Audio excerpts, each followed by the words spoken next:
Welcome. How are you doing today? Let me. Good. There we go. Okay.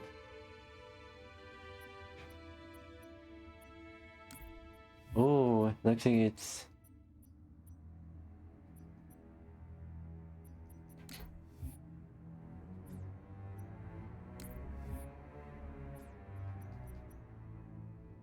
Ooh.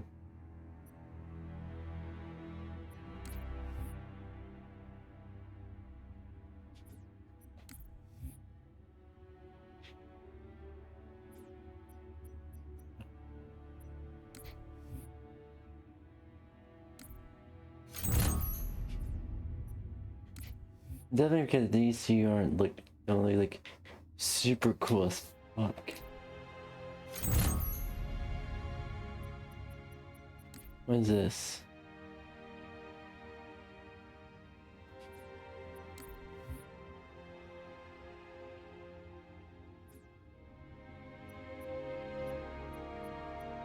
Okay, getting those two next week.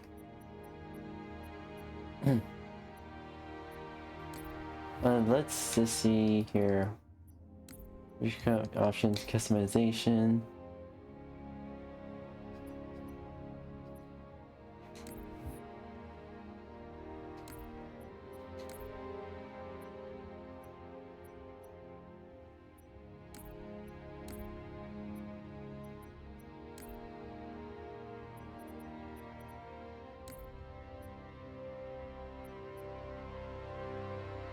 Alright. A little too much extra, but there we go. That looks cool as fuck. Classic Halo 2 anniversary.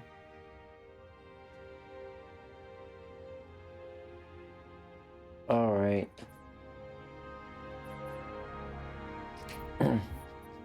Continuing Halo 3. Let's go.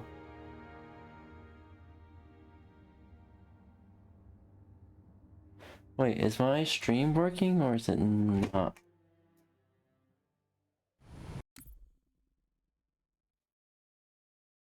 Oh, I gotta see. Twitch stream. Okay, it looks like it's working on my phone, but it's like it's frozen on.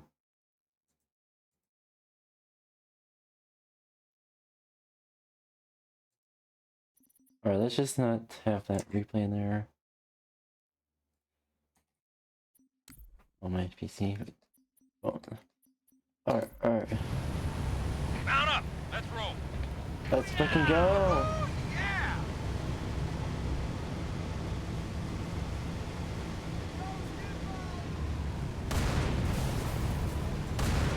Hey, how does 90mm and tungsten strike you?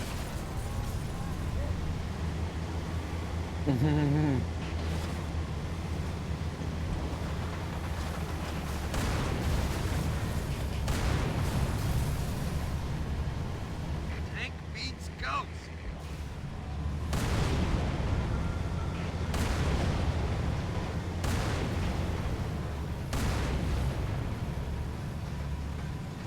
Tank beats hunter! Let's fucking go!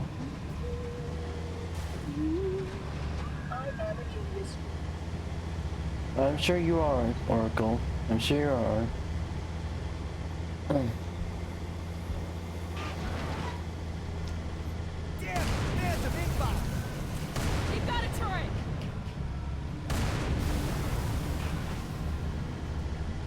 Tank beats everything! Oh, man! I can do this all day!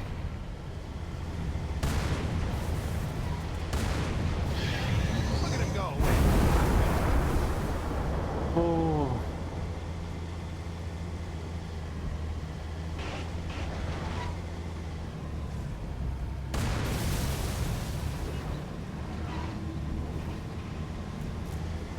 Tank beats everything. Let's fucking go.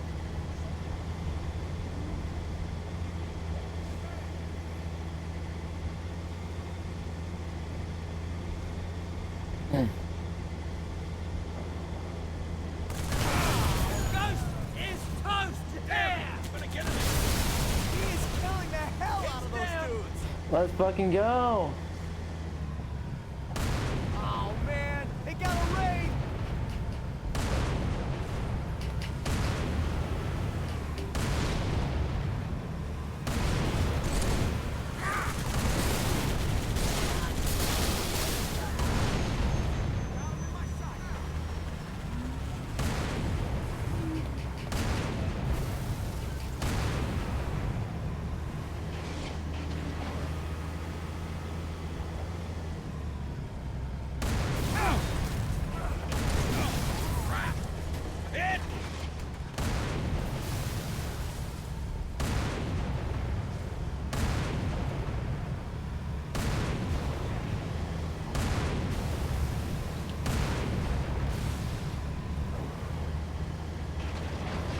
Let's fucking go!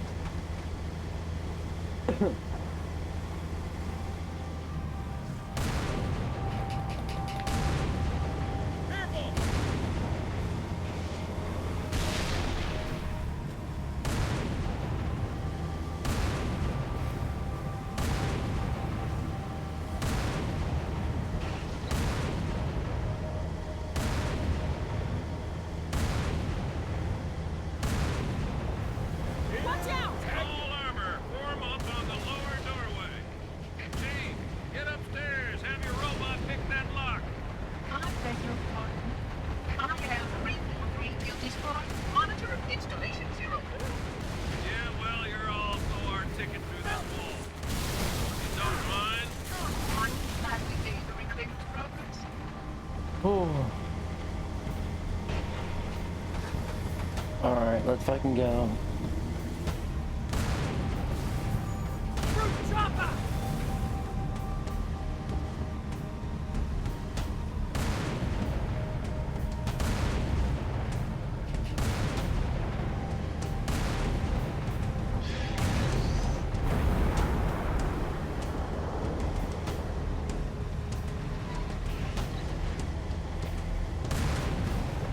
It's like they don't even see us. Get out of the way!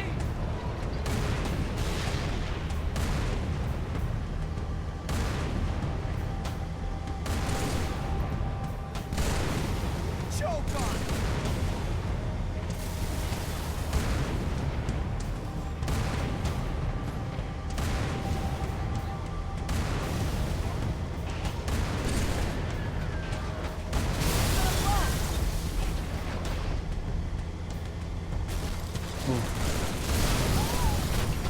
Please use caution. Avoid collateral damage. This facility looks quite hard from the surface. There are undoubtedly delicate structures below the facade.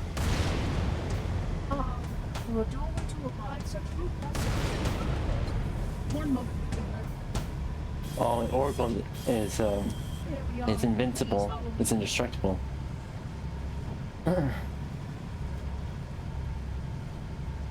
Man.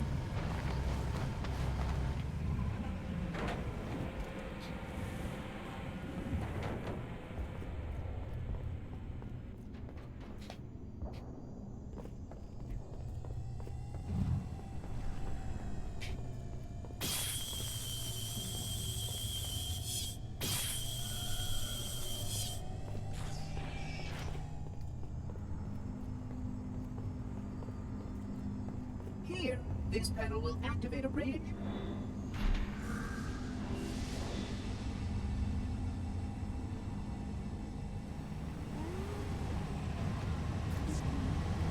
Lol. I'm gonna fucking run over the chief. Let's casually run over the chief. That's a good idea.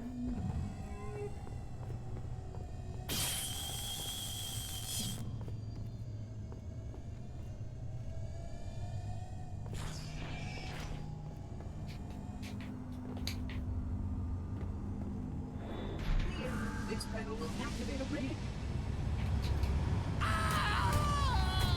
Let's hustle! Am I not supposed to, like, fly down there?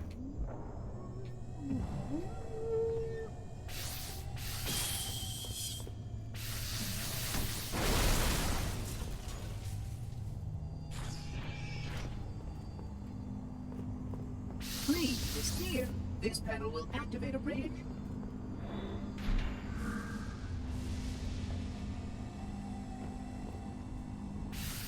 Good work, Chief. Link up with our armor on the far side of the wall. Make your way down to the cartographer. Let's go.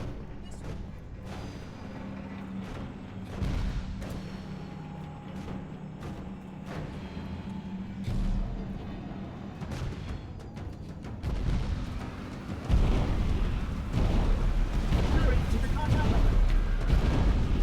Heads up, Marines. We got trouble.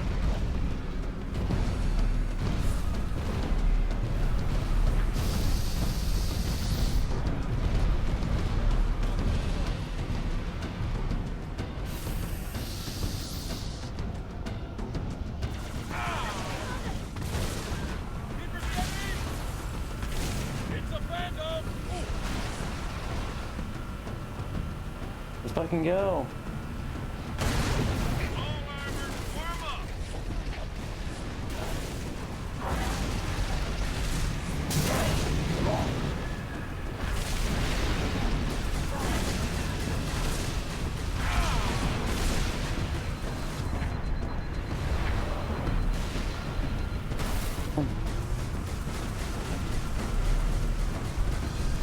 Scarab's back! It's time to meet business! Bravo! Flank get cover! I want everybody support the chief. He'll take it down.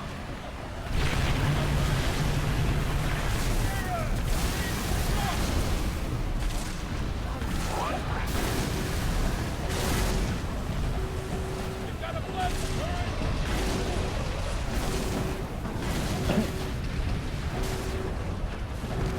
Find that power core, Chief.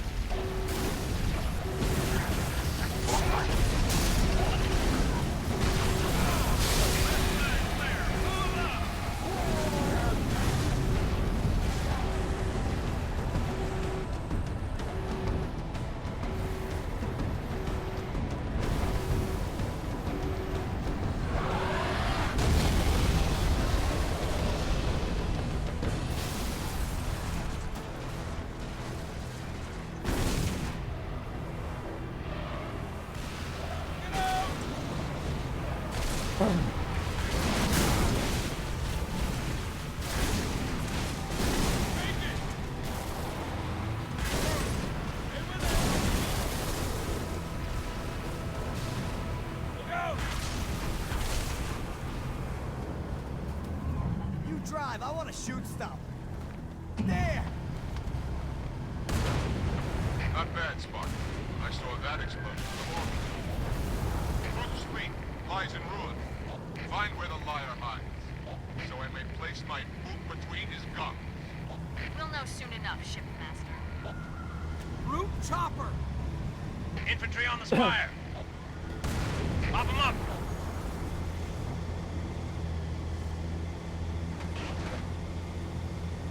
Oh. Where's the one gonna go? Look out! Oh, you need to do that like all the time. All the time.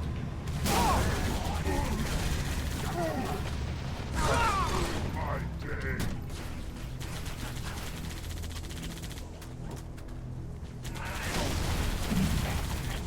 Ouch!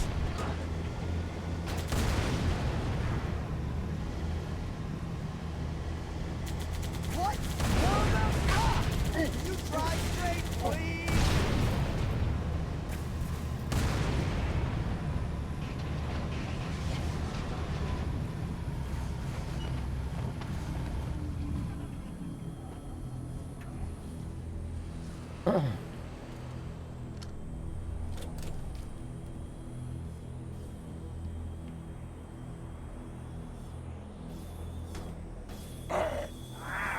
Well Hold done. your positions!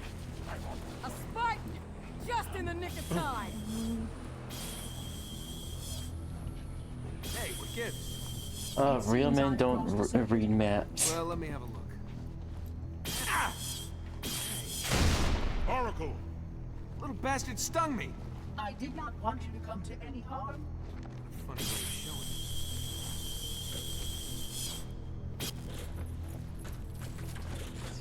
Excellent. This way.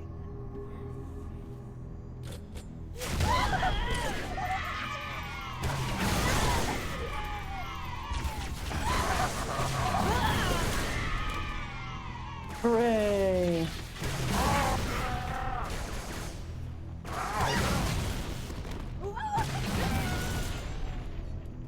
Is it overkill? Yes. But is it worth it? Yes.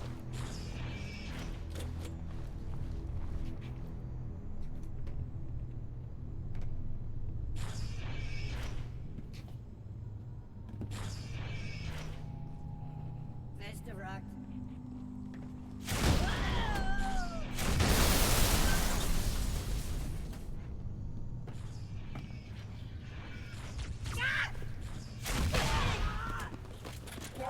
Enemies advancing!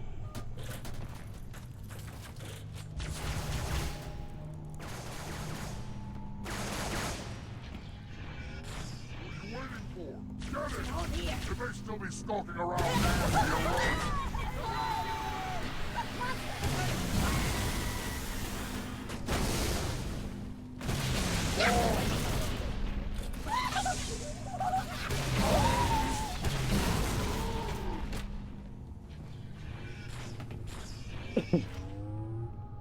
Let's go.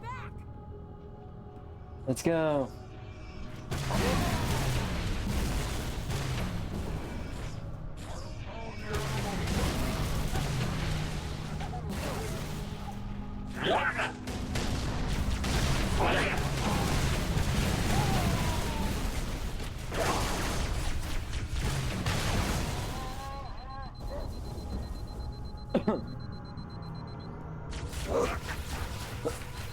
Pathetic well.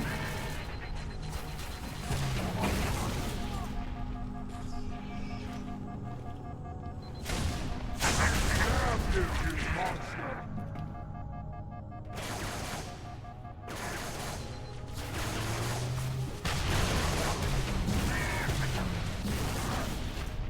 The prophets are right about you.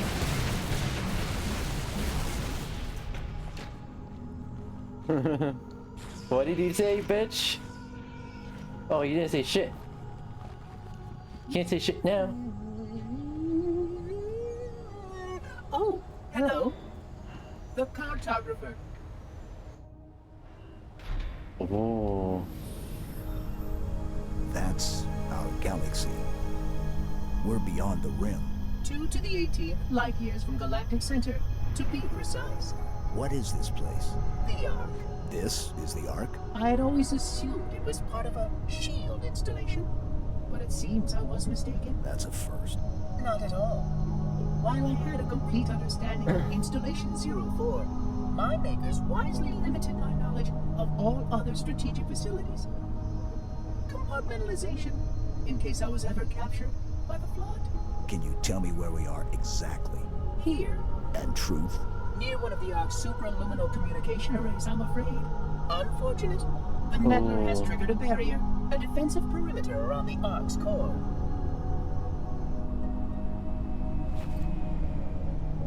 The barrier will be difficult to disable. How odd that my makers would place such a comprehensive defense around a single... Oh my. What is it? Phantom! Spark, move. We must get past that barrier, or the Meddler will destroy it all. Chief, you got a whole mess of hostile air inbound. Get back inside while we take them out. Follow the oracle, Spark. I will help you, Sergeant, clear the sky.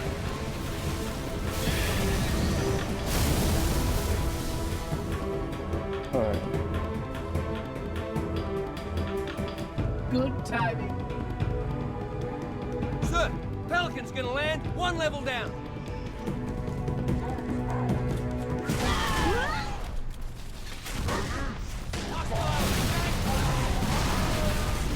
Damn you, God!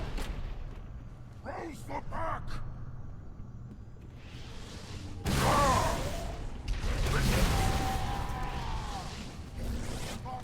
Get away!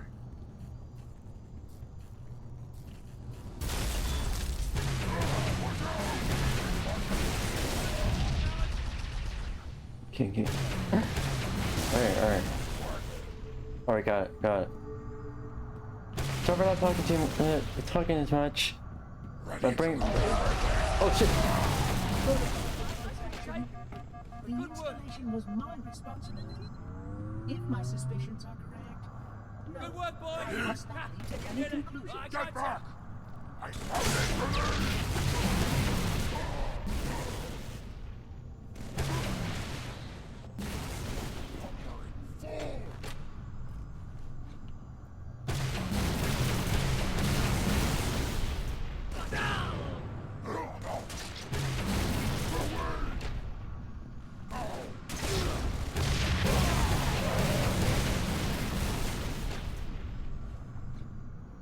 Alright.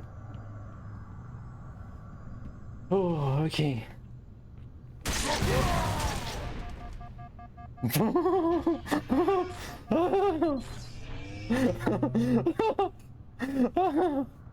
Okay, that was fucking funny. The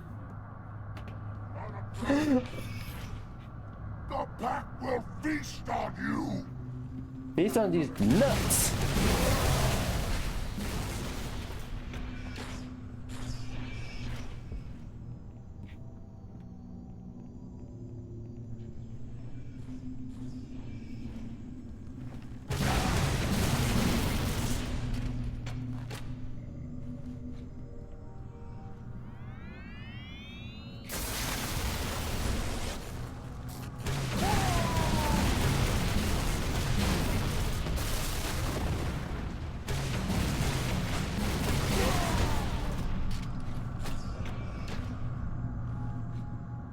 Okay.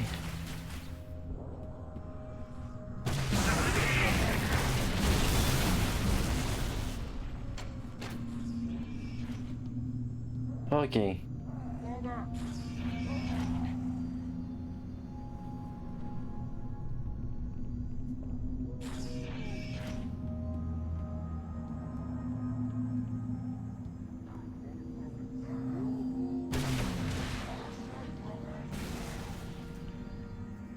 Hang tight, Chief. We're on our way.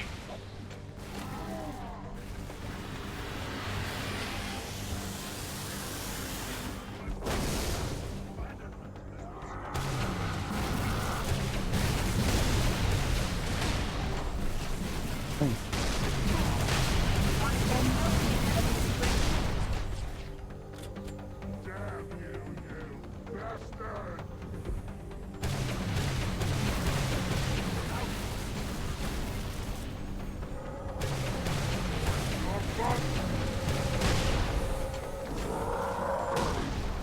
Shit.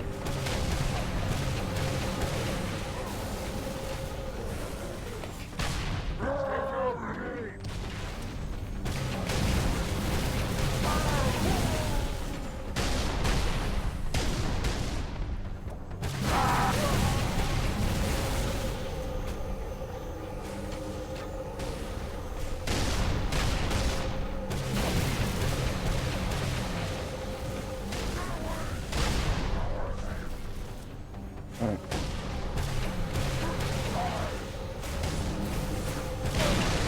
Get this!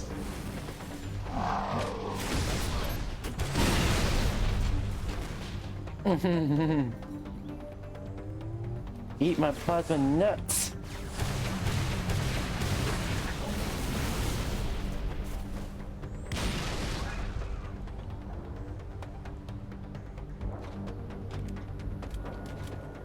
ETA damn quick. Stand by for pickup.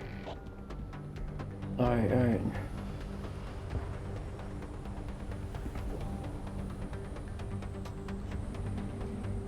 I almost fell.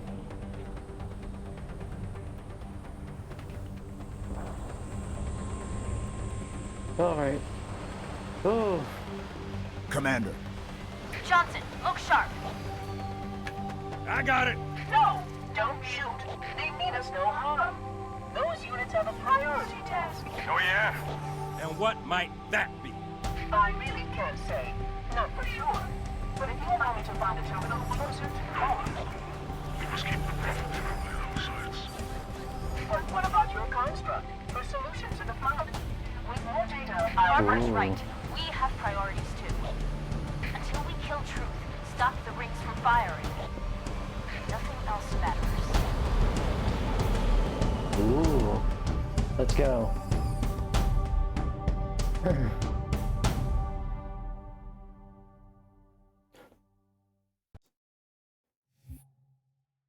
The Covenant. Let's fucking go.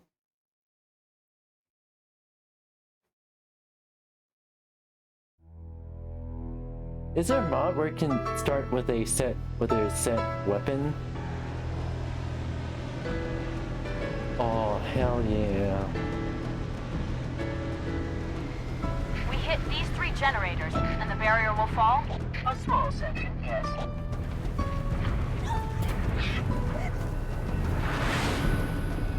Good enough. Johnson, drop the chief at the first generator, then head to the 3rd. The elites will punch right down the middle. Roger that. Charlie, Foxtrot. Tower 1 approach is active AAA.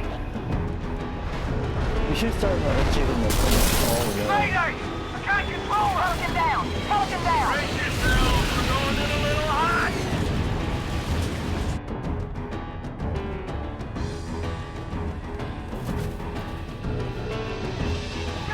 Commander, this is Kilo 2-3. Lost my wingman and our only hog. Over.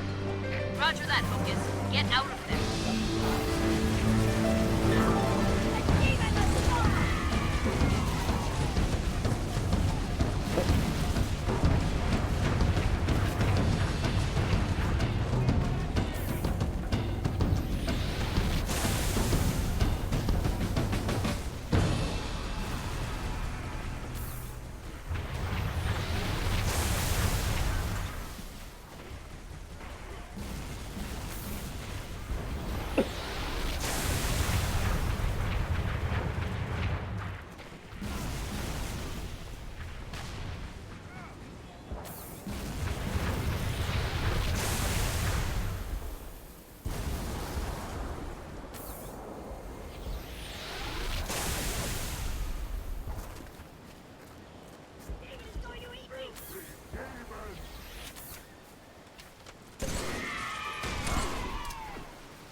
He was here the whole time!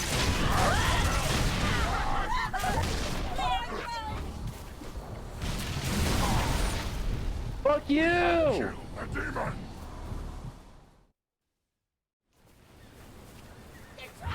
Commander, this is Kilo 2-3. Lost my wingman and our only hog. Over. Roger that, Hocus. Get out of there.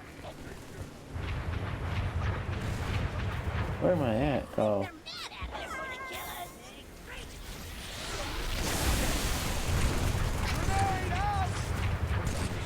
What the fuck? Am I in a bug state? Or...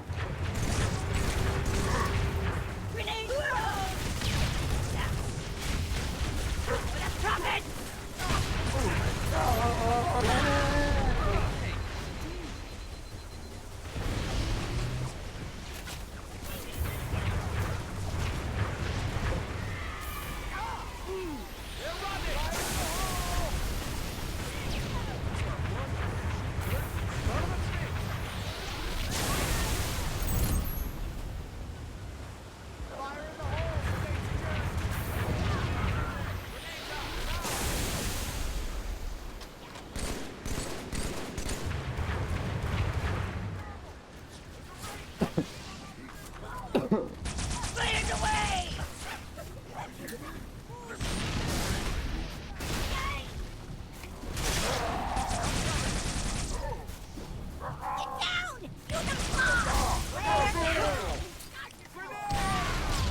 What the fuck?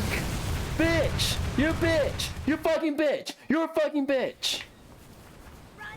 Commander, this is Kilo 2-3. Lost my wingman and our only hog. Over. Roger that, Hocus. Get Fuck out. off! So fuck you! Turret is online!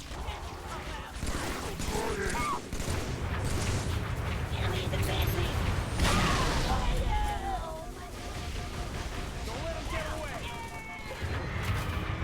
Mercy,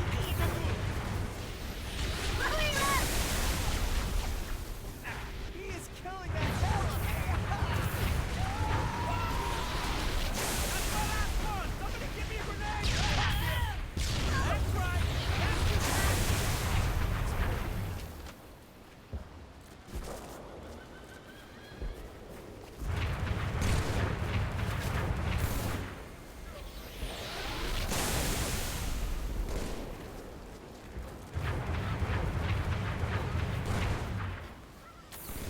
Eat it!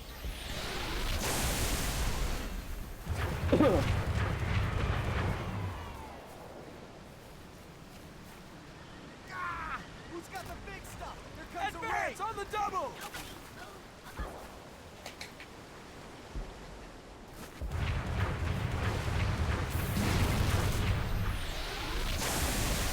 Dude, we should hang out. You're awesome. Come and get it. Drag out, you dumb bug.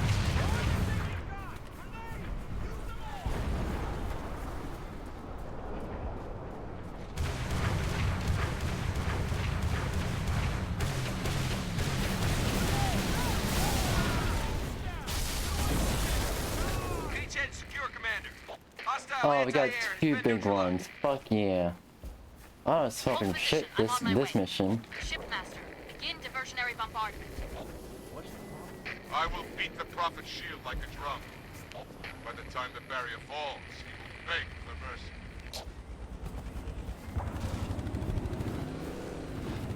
Spark believes Truth can activate the rings at any time.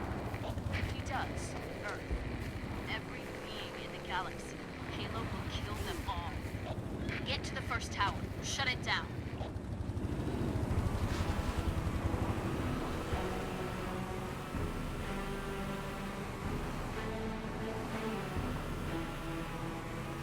Let's go.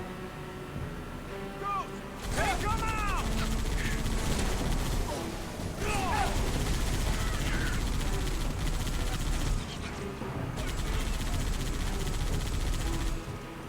Alright, let's go. Let's fucking go.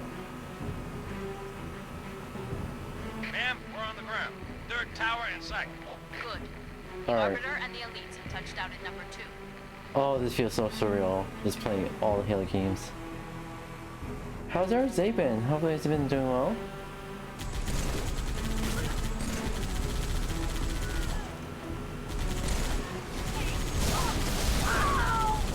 Nice driving! Why'd that have to be? Careful! Alright.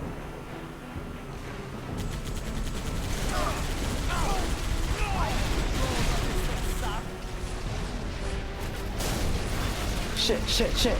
Fuck.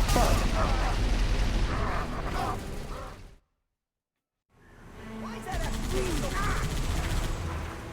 Stand up and get shot! Get down and be safe! That's all I'm saying! Don't get down! Watch out!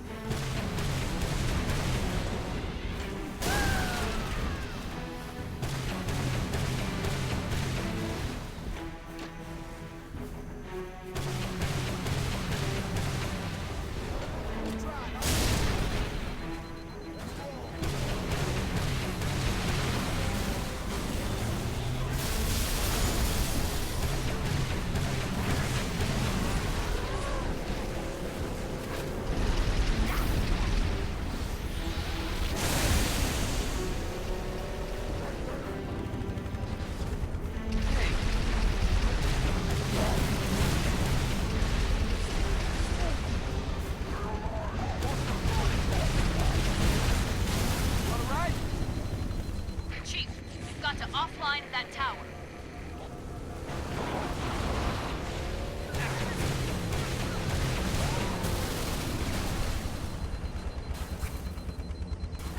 Get inside that tower. Take it down. Okay.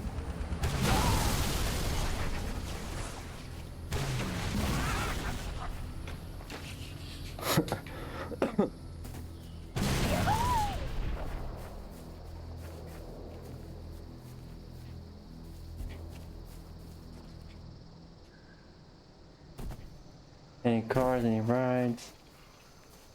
Anything? Good. Thanks for flying there.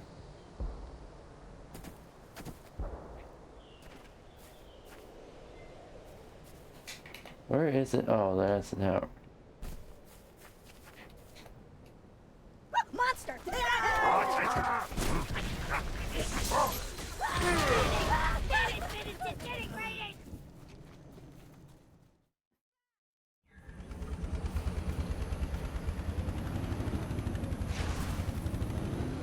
Hey,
Perimeter secure. Get inside that tower.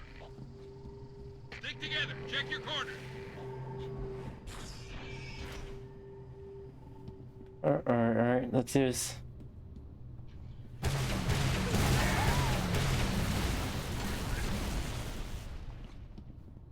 It's not here!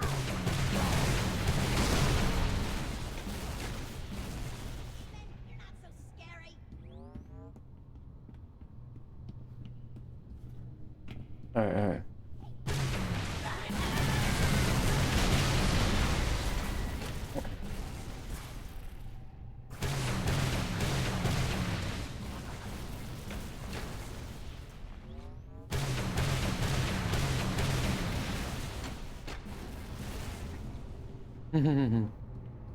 Fuck yeah. Unlimited boom boom.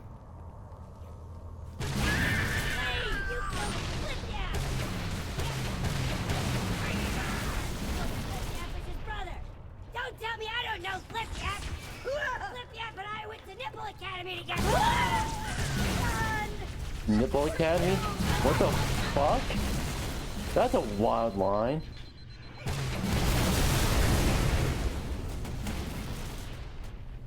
Nipple Academy, that's a wild line.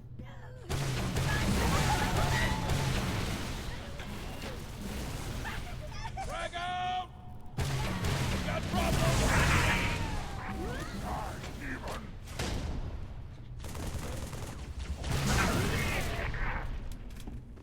Retreat!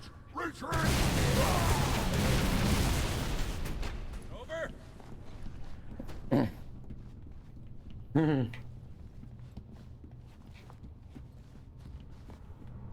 Alright, okay. Okay, sorry. Oh, team killer.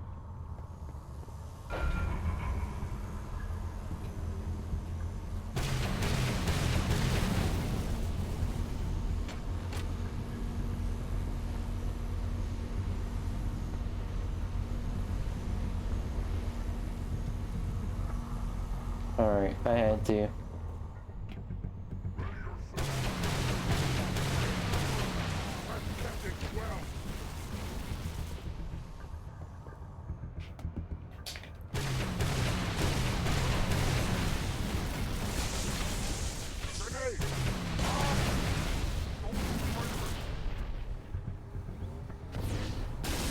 I found it!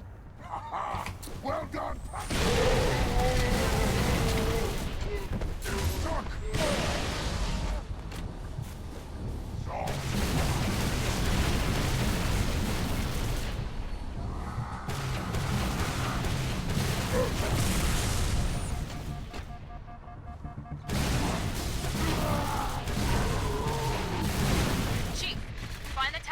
shit! Shut it Fuck down. you!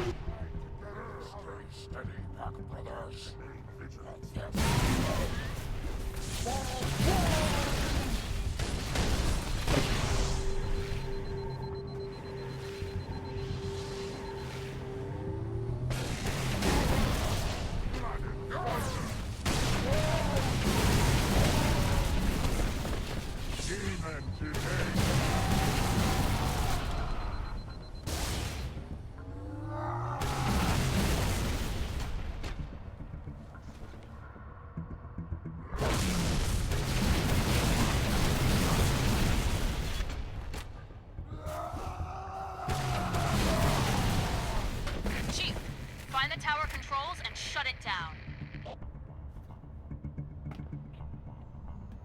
Alright, alright.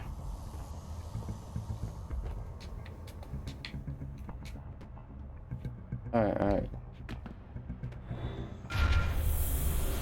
Damn it, I didn't get to use a hammer. Good I work, want to be a Chief. hammer That's bro. one. The Arbiter should be just about to... That's two. It's all up to Johnson's team now.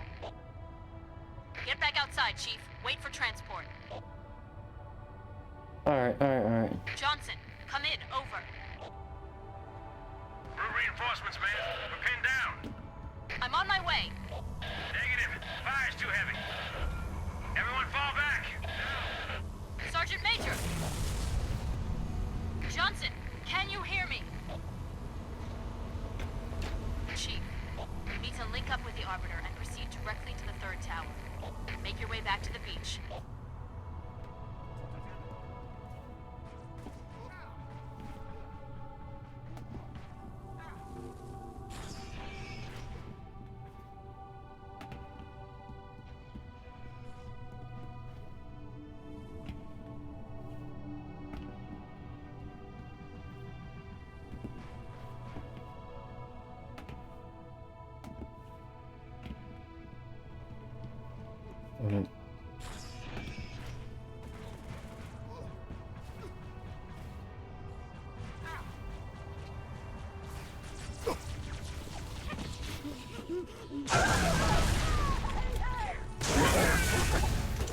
I think we did it! Pardon the intrusion, just being careful! Okay. You wanna grab some of this, or did I just kill you?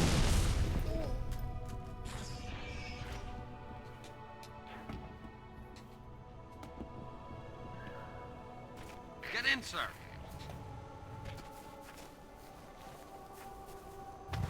Come on, everybody, let's get in.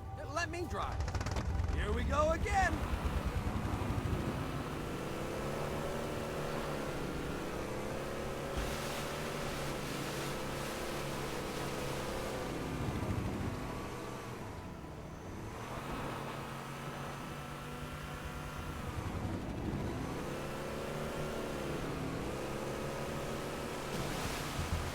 Let's go.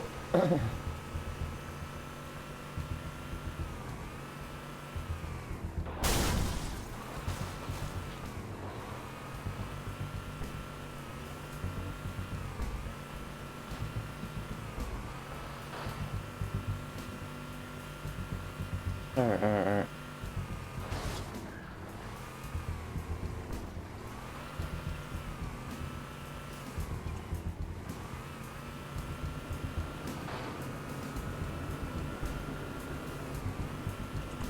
Sir, got a flight of birds that need an escort. Take the Hornet, get those Pelicans safely to the third tower.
go.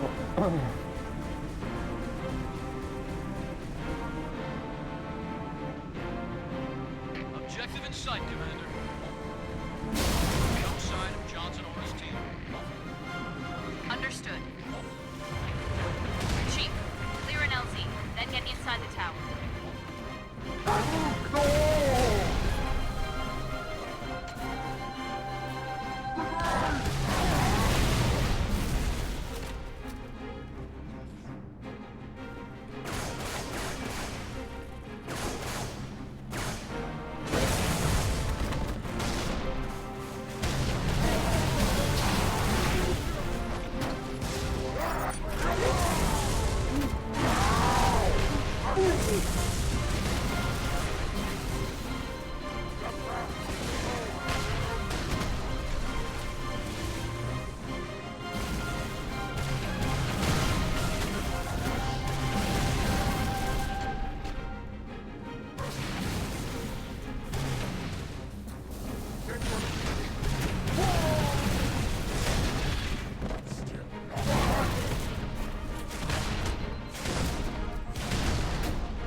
Oh.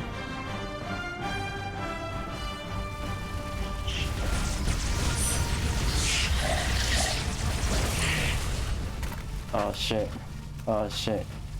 Shit.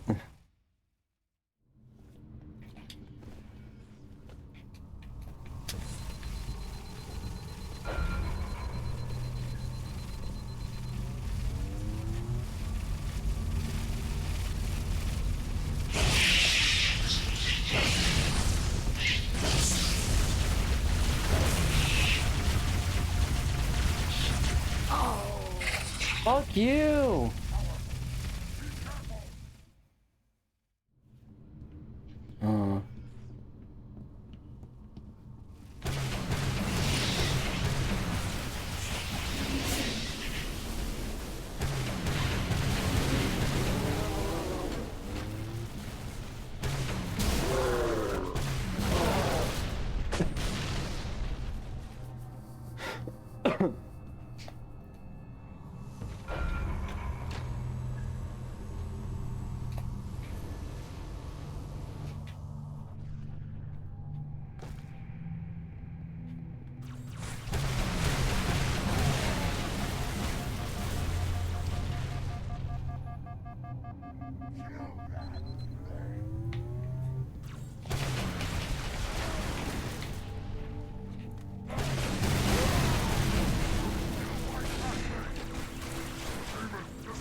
Hit the switch, Chief, and the barrier will fall. Cuddle up. That's funny. That's funny.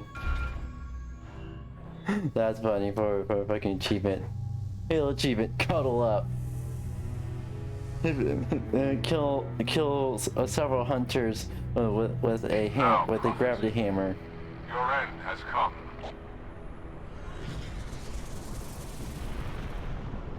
High Charity.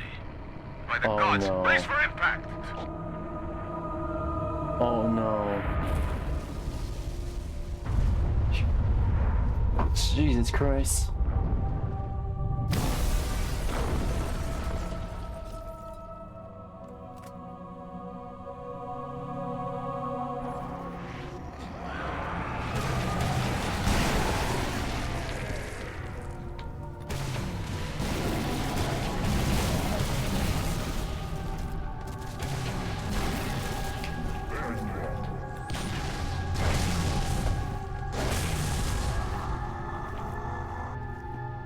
Gravity hammer is more efficient.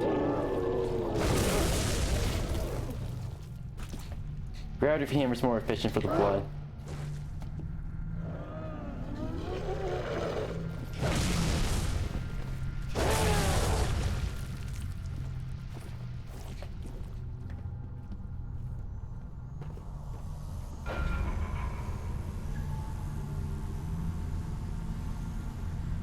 Oh boy. Shipmaster, what's your status? What the fuck? Significant damage. Weapon system disabled. Move to a safe distance. Stay away from the flood. Why would the parasite come here? The Ark is out of range of all the active installations.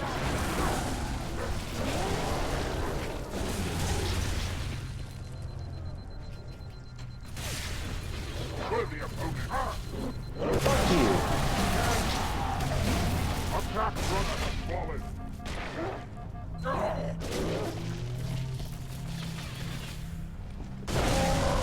This is not worthy of me.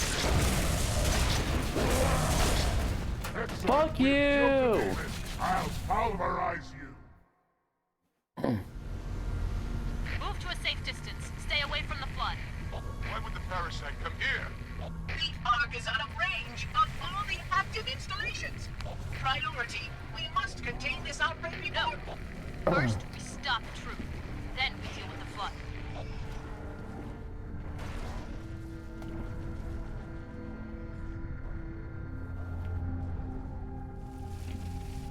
Oh, fuck you.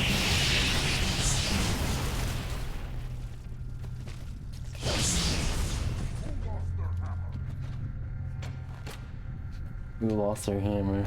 lost their hammer? What? Look out!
What?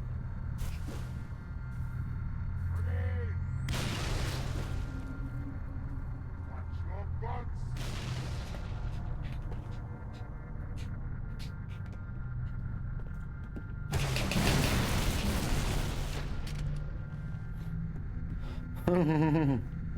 Fuck yeah.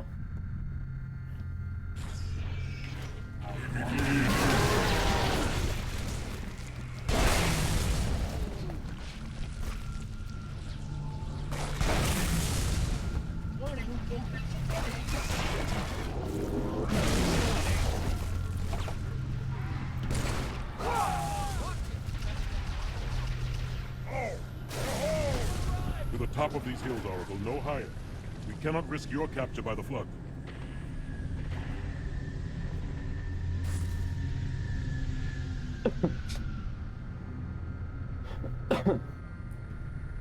Aww.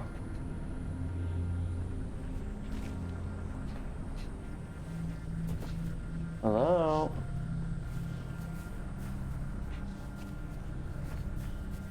Ready? The Shipmaster's carrier is out of commission, Chief. I need you to take down Truth. Flood's just going to put pressure on him. Aw, accelerate I thought his I can go plans. with him. Punch through the cliffs. Get inside that citadel.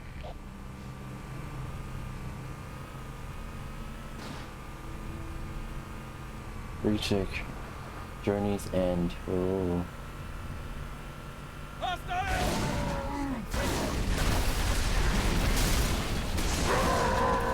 Watch it! Eat it! Careful!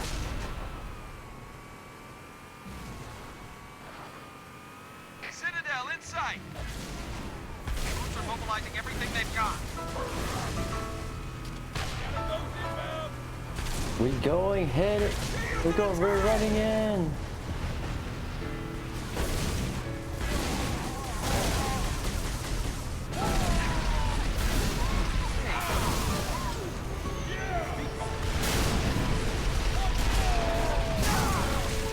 Fuck you!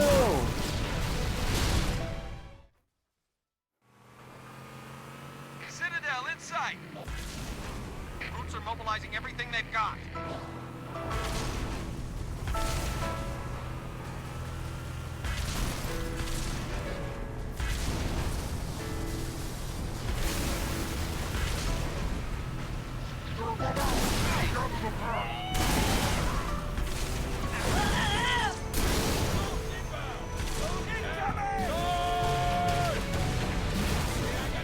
I'll shoot, you drive.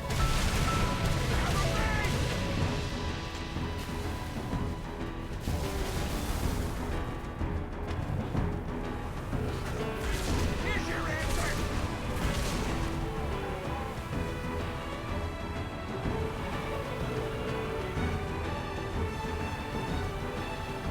Alright, almost made a mistake.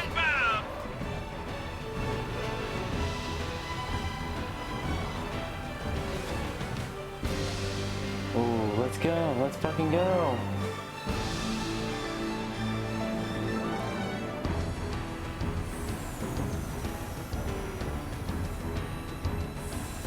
All right, let's go for a ride.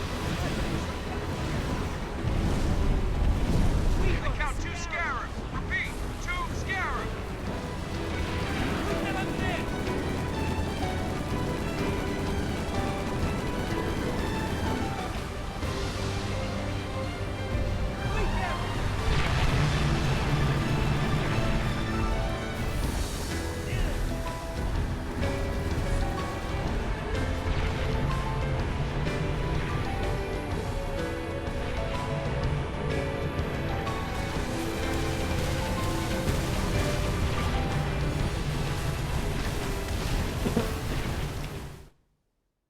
Oh man. Let's go in ball. Let's go balls in. Kill scarabs with no balls. Repeat, 2 scarabs. Oh, crap!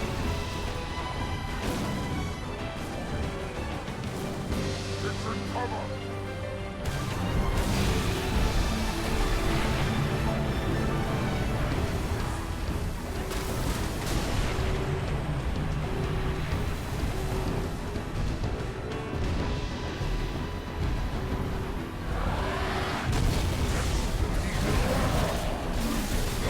First scarab's down. All units, concentrate your fire on number 2.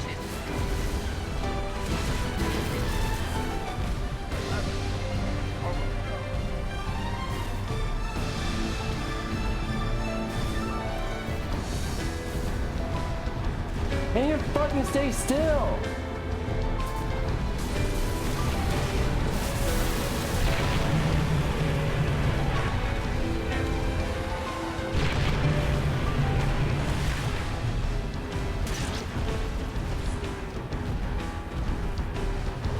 I can't fucking do shit.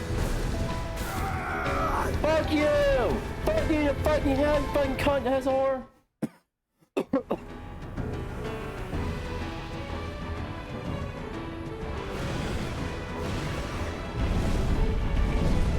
count 2 scarabs. Repeat, 2 scarabs. Fuck you!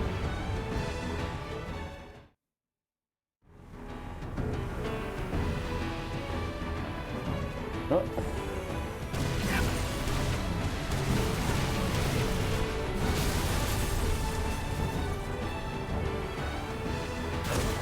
Sir, he's one of ours.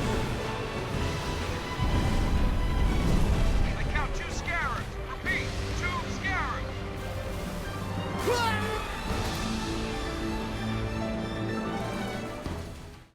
I'm gonna try to get on the scarabs.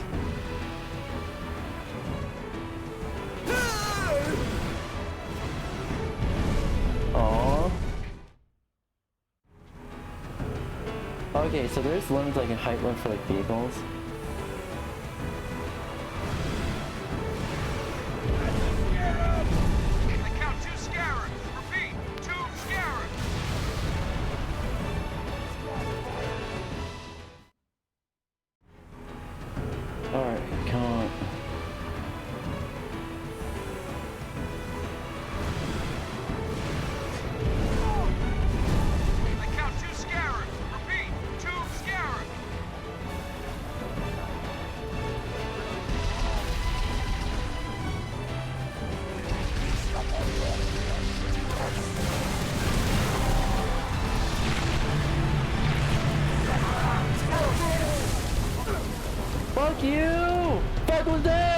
fucking bitch!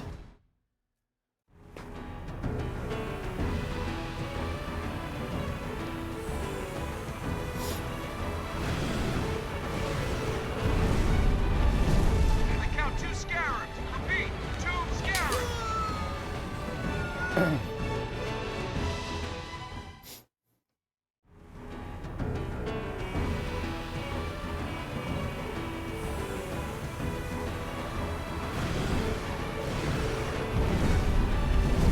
I count 2 scarabs. Repeat, 2 scarabs. I got the gunner seat.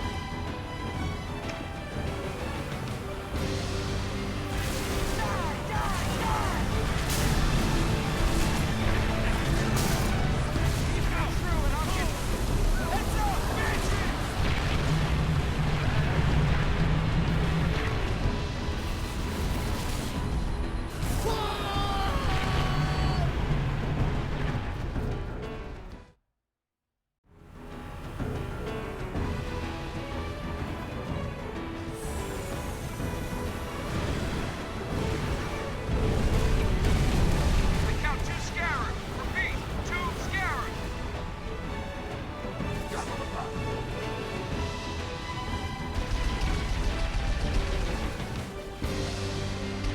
I smash your bones!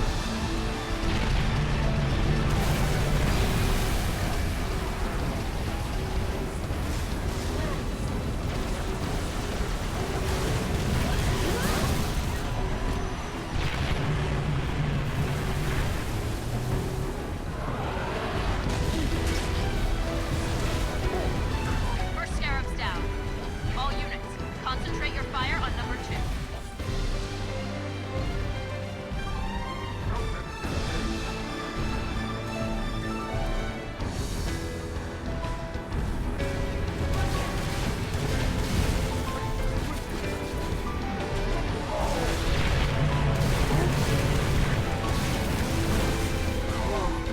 He was my lover!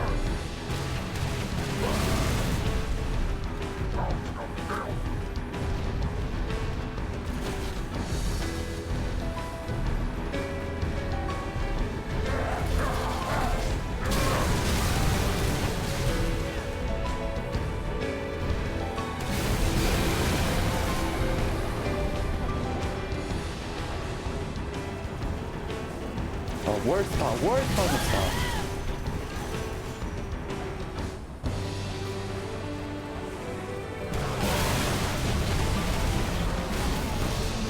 Both scarabs down. Well done. Holy shit.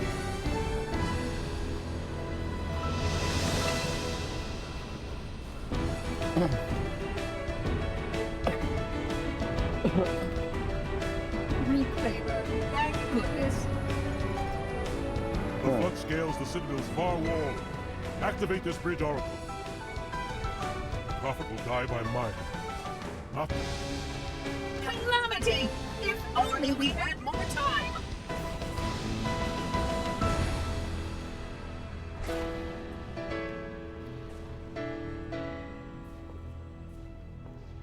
My faithful, stand firm. There are enemies crowd around us. Oh my god, it's Tread lower the looping. blessed. In a moment I will light the rings, and all who believe shall be saved.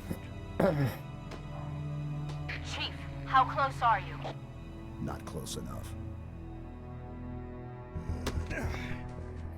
That the best you got?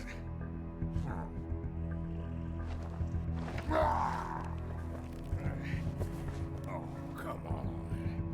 Impress me. Stop! You imbecile! He wants you to kill him. I'd prefer that you did not. What's the matter, big shot? Can't start your own party? I admit, I need your help. That secret dies with all the rest.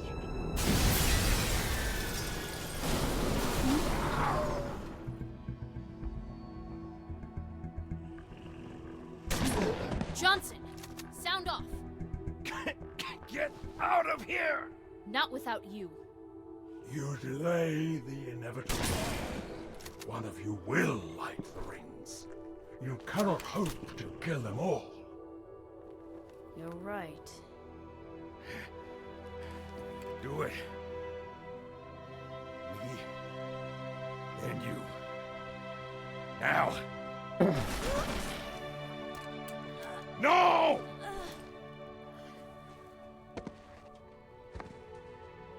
Shit. Your forefathers wisely set aside their compassion, steeled themselves for what needed to be done. I see now why they left you behind.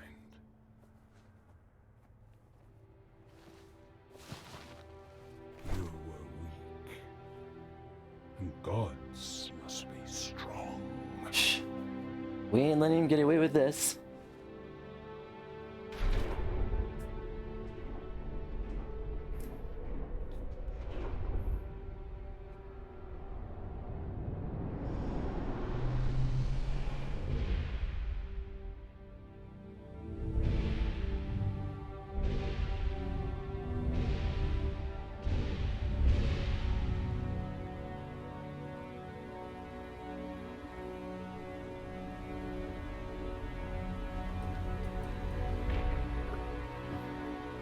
Do not shoot, but listen. Let me lead you safely to our foe. Only you can halt what he has set in motion.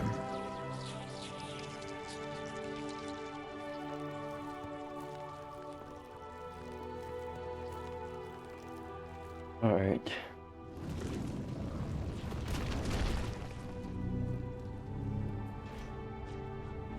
We're flying all the way over there.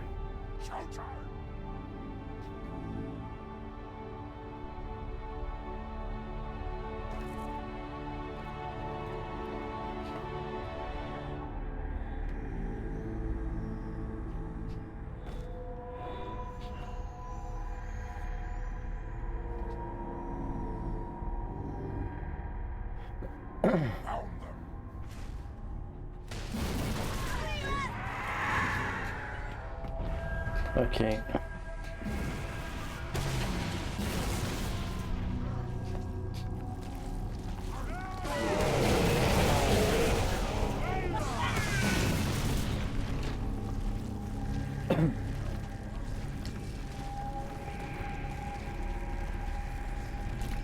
How could I have known the parasite would follow?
He's in cover.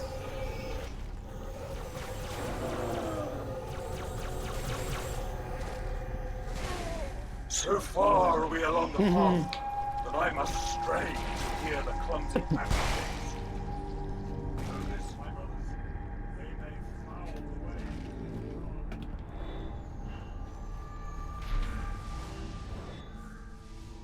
the way. Ooh. Alright. Let's fucking go. We definitely did it legitimately.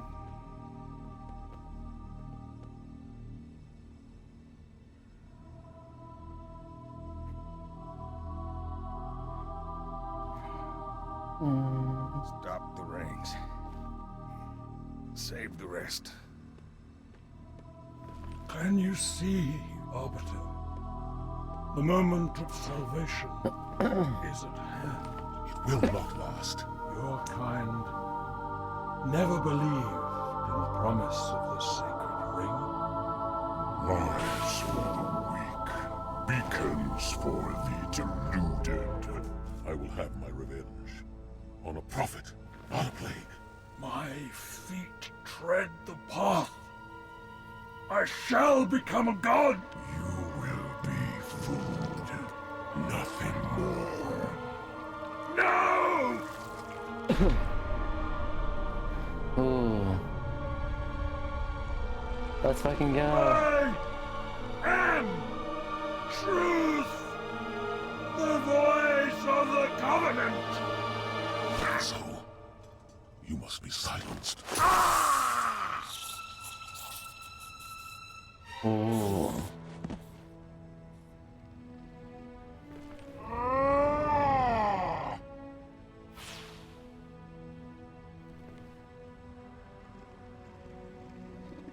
Nod. Okay, that was intense. Aww. She sacrificed herself for the greater good. Oh no.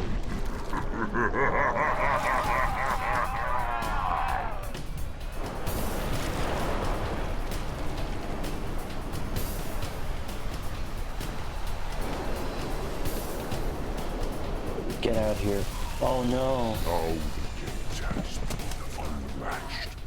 Headstones pushed aside. Corpses shift and offer room. A fate you must abide. We trade one villain for another.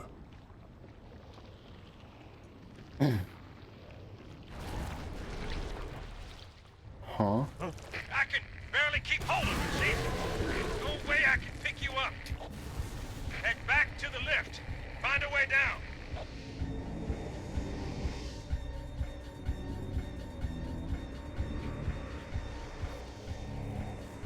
I'm a thief, but I keep what I steal.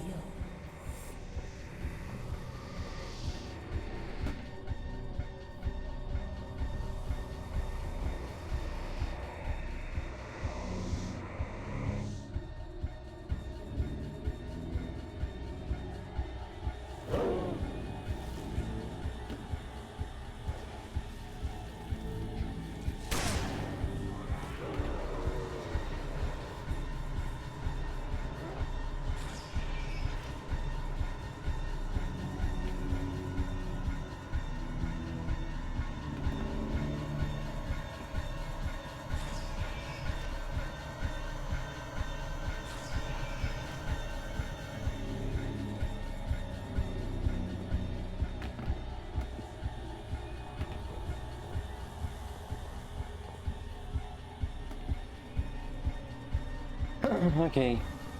We gotta defeat the flood. For real. I thought I could just skip on through.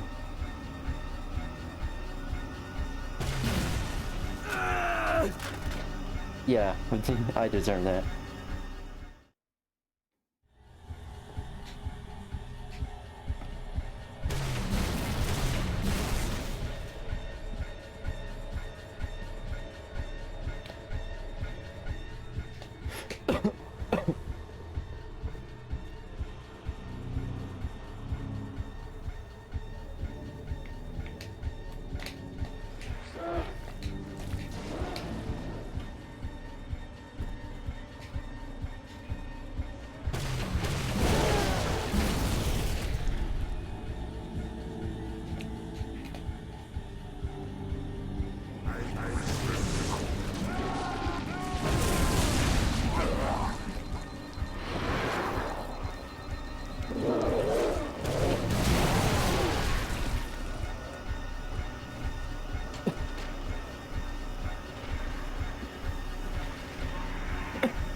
What the fuck?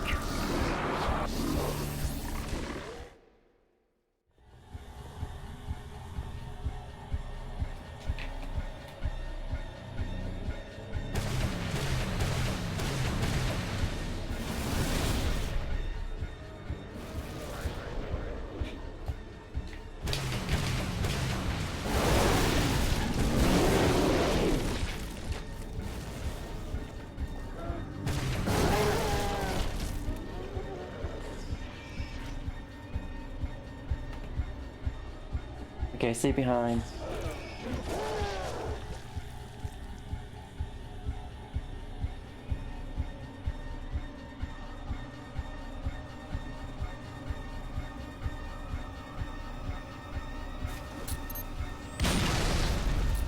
No, not tonight.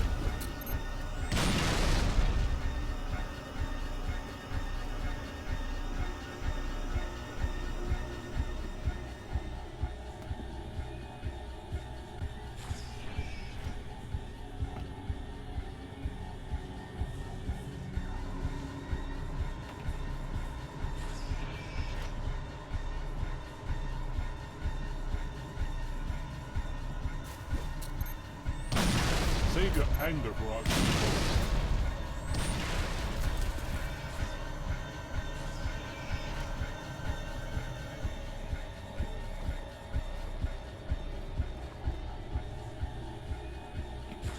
Okay, come on.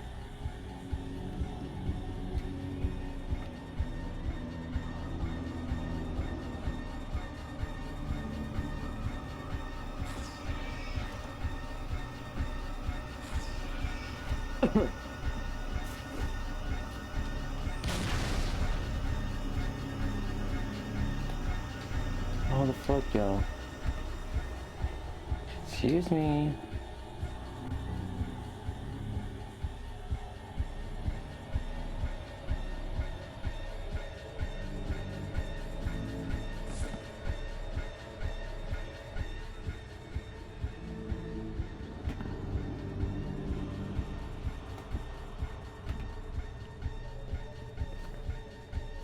Okay, come on.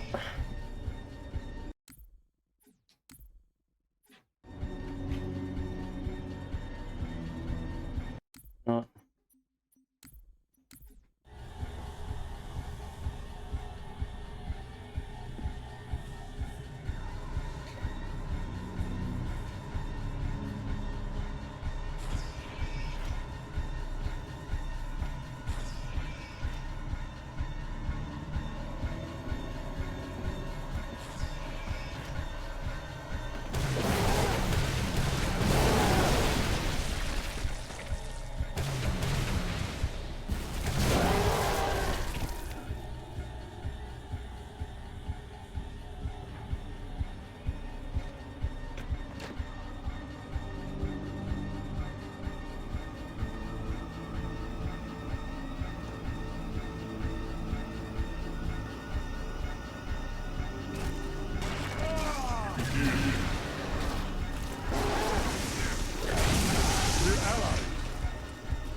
Sorry, you're in the way.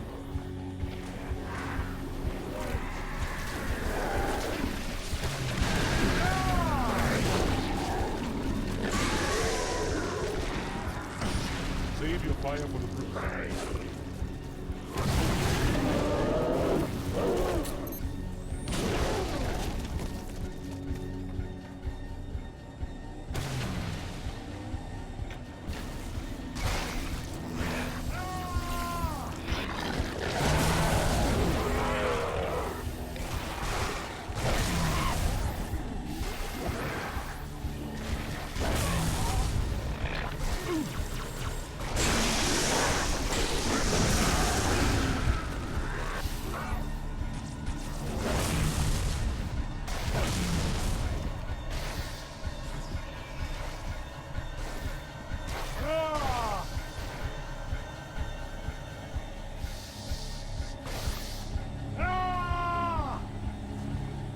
Stop moaning.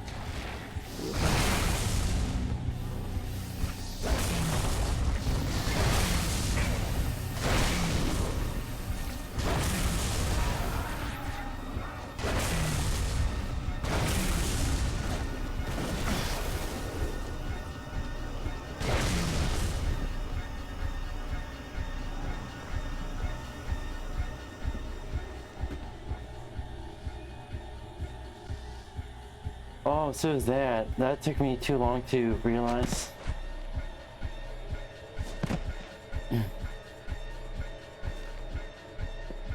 What do you see?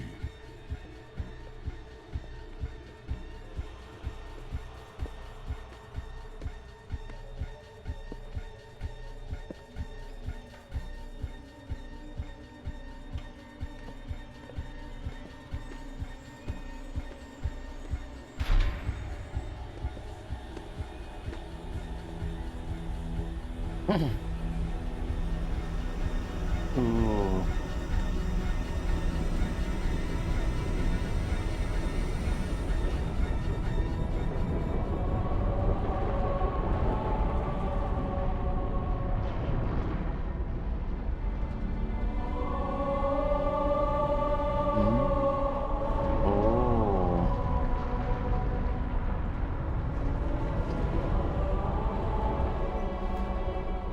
Replacement. The ring you destroyed.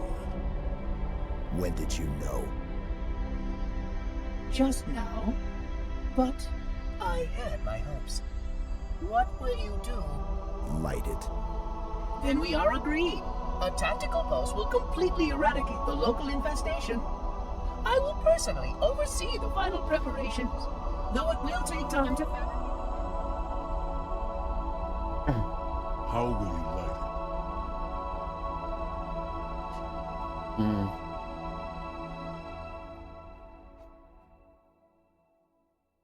Oh?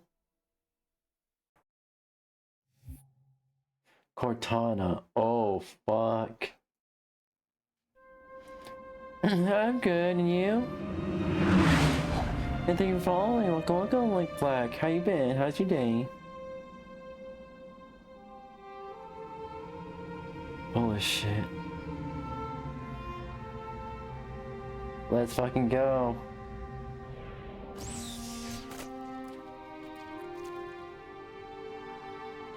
Chief, I'll round up our survivors, fall back to the dawn. Ooh. Arbiter will do the same with the elites. Cortana's in there somewhere.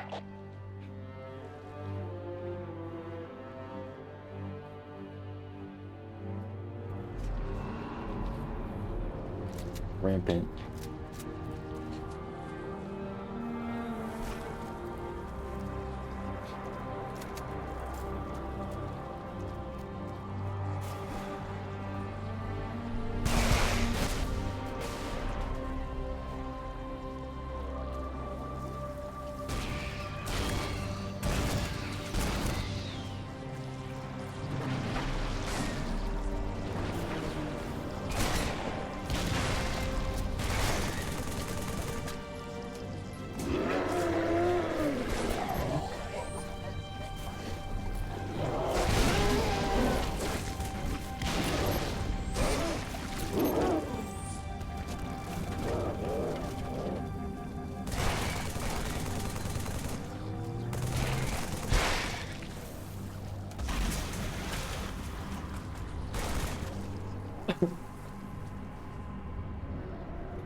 Ugh.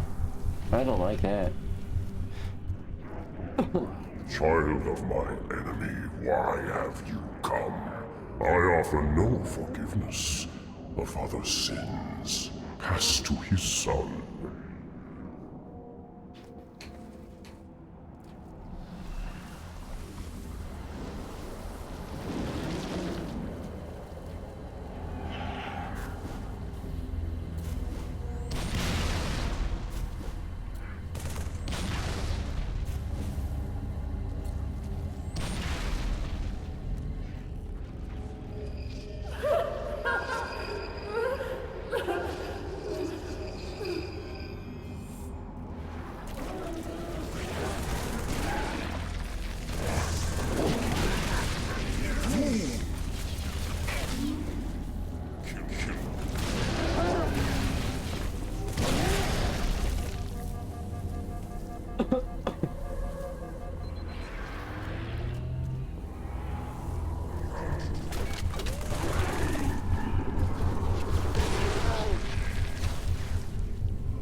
Oh boy. You gonna tell?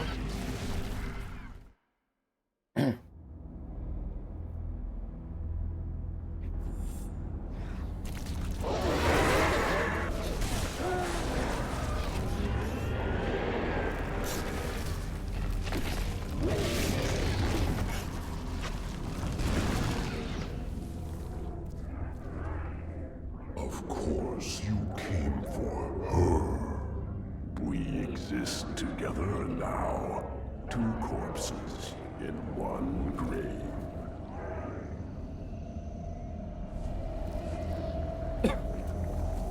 Collection of lies. That's all I am. Stolen thoughts and memories. And yet, perhaps a part of her remains.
Just my little shadow.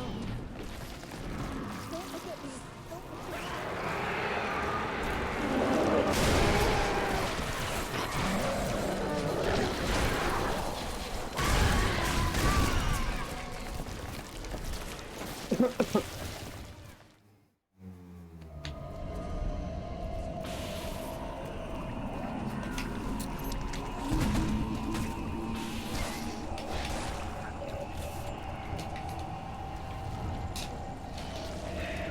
Just my little shadow. Don't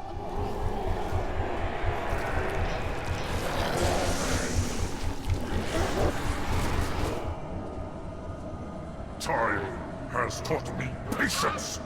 I'm asking in you you freedom. I will know all that I possess!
I have walked the edge of the abyss.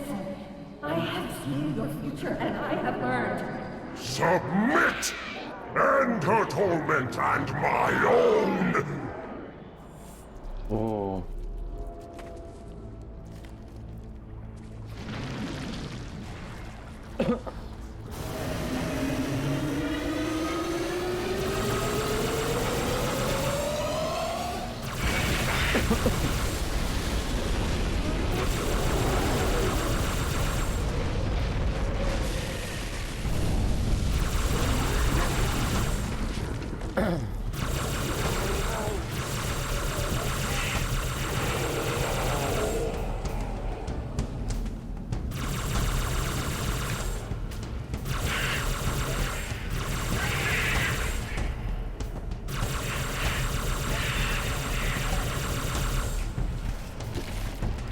Oh shit.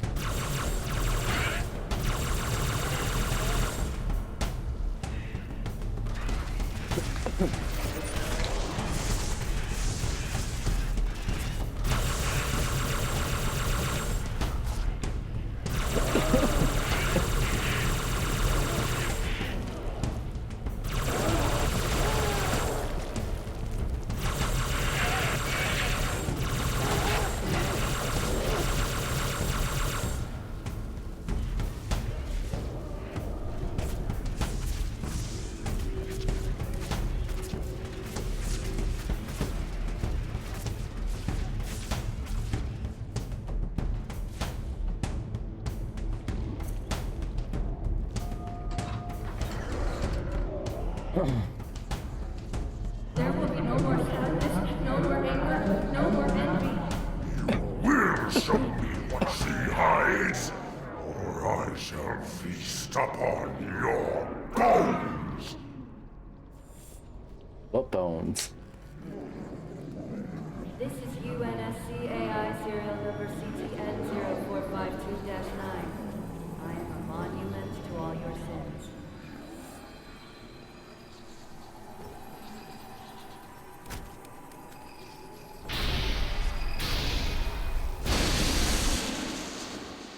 Ooh.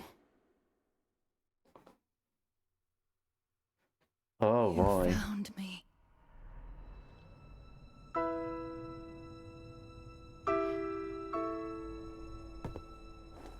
But so much of me is wrong. Out of place. You might be too late. You know me. When I make a promise. You keep it. I do know how to pick 'em. Lucky me. Do you still have it?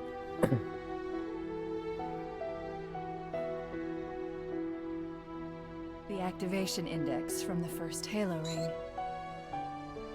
Ooh. A little souvenir I hung on to, just in case. Ooh. Escape plan. Thought I'd try shooting my way out. Mix things up a little.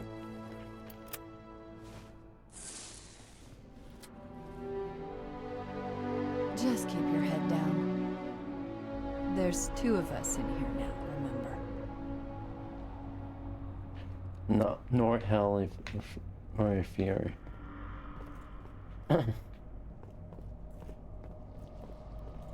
Chief, get me out of this place. I don't want to stay.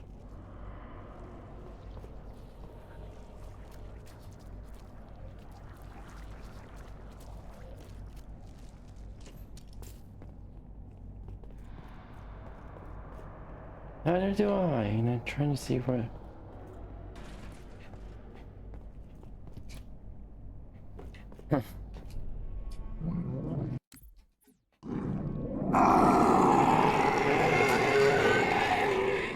Now, at last I see! Her secret is revealed!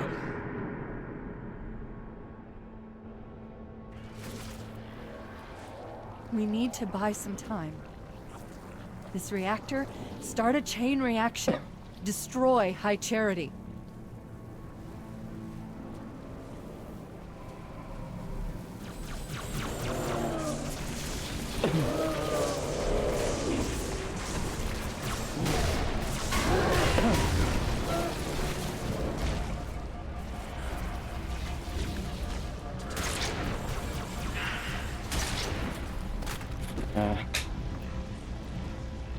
Fucking sweating. We need to buy some time. This reactor, start a chain reaction. Destroy High Charity. I need to use the bathroom real quick.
Alright.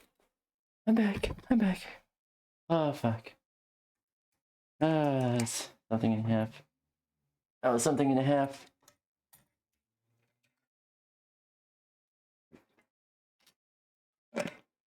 Okay.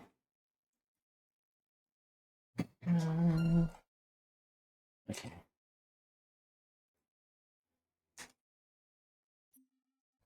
Alright.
You heard it, Chief.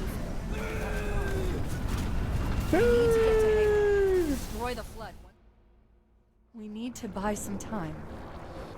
This reactor, start a chain reaction. Destroy High Charity.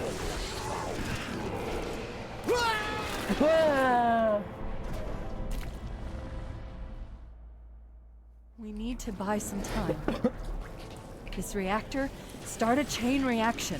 Destroy High Charity.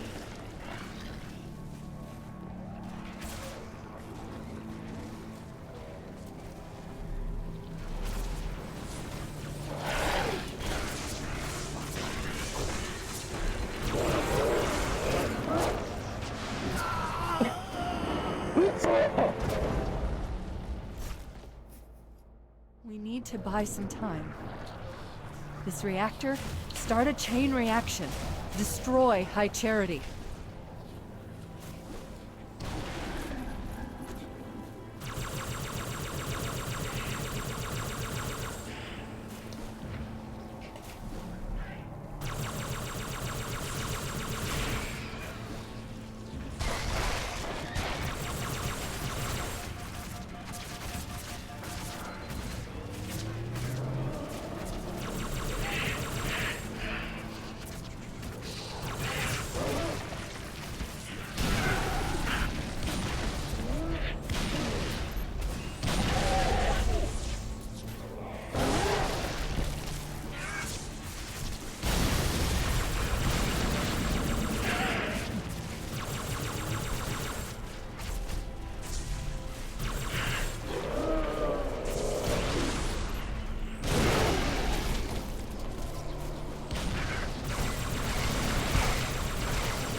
heard it, Chief.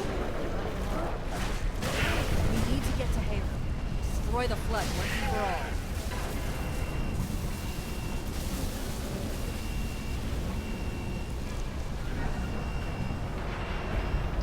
Okay, where is the exit?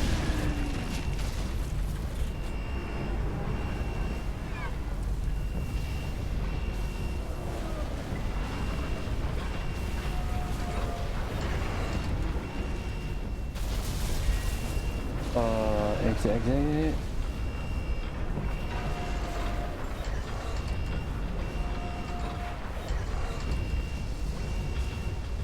Wrong way.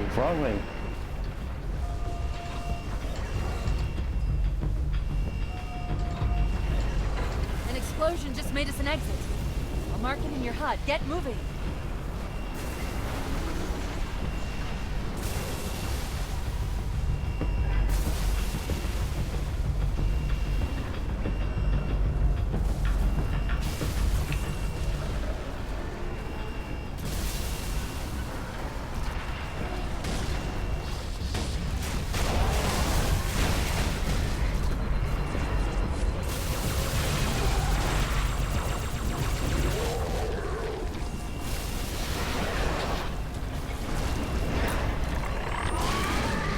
Fuck you!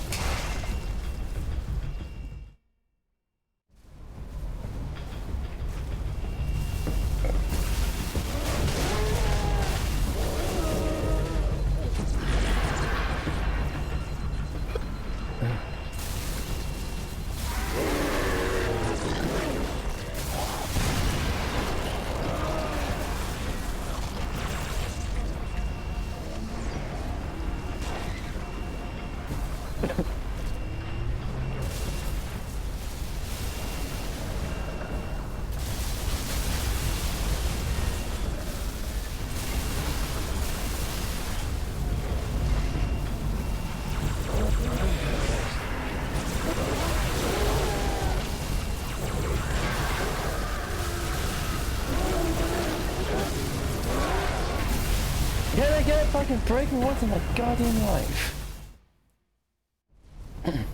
Kim, fucking hell. Oh, fuck you in the fucking half! Fuck you!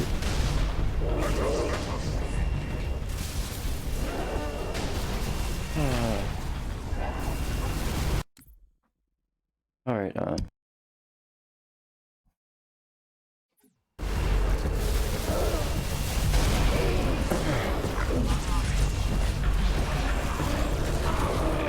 how the fuck am I, what the f-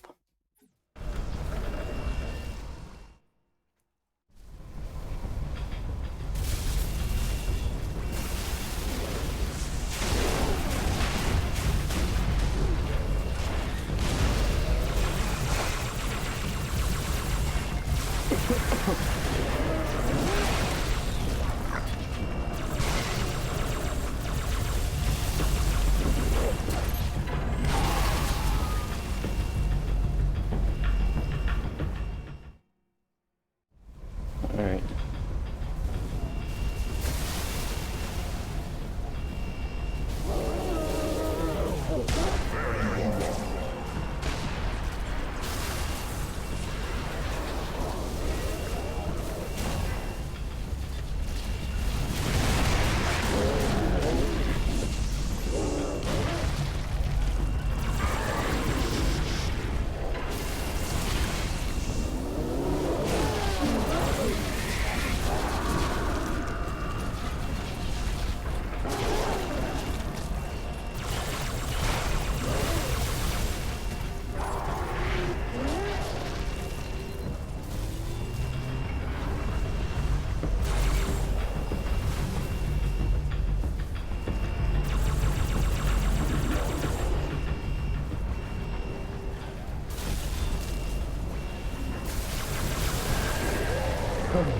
Analyzing the route ahead. I have it mostly figured out. Just keep going. I'll update your HUD as quickly as I can.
Let's go, let's go.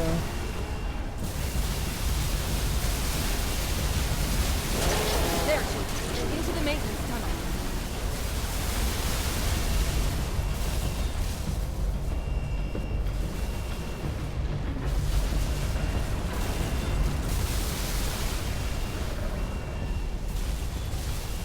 Alright.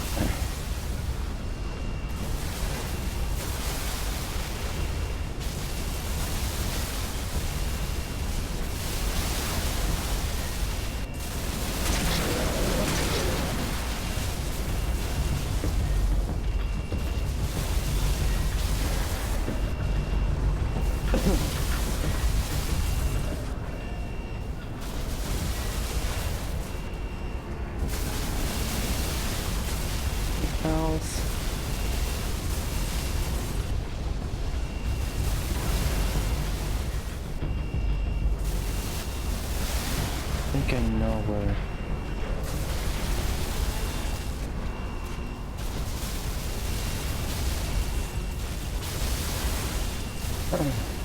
I actually don't know. Superman.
That is one.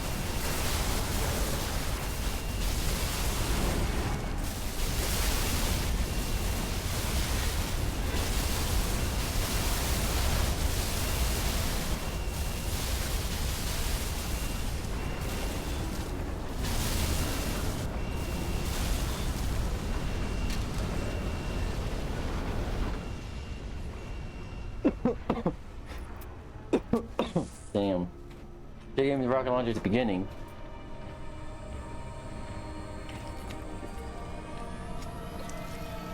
Oh no.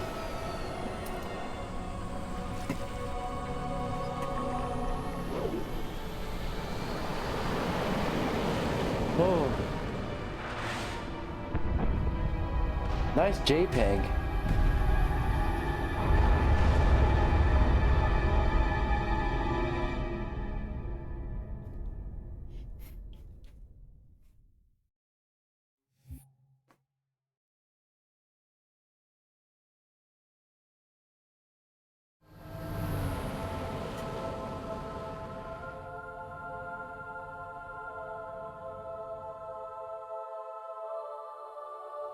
We are aboard.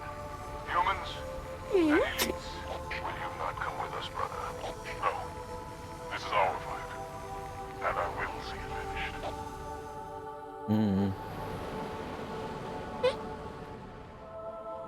Johnson, do you have the frigate? Yes, ma'am. I'll land her as close to the control room as I can. Safe is better than close, Sergeant Major. Roger that. And ma'am, it's good to have you back.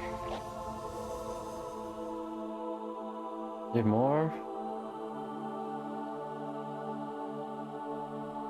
Yeah, there is.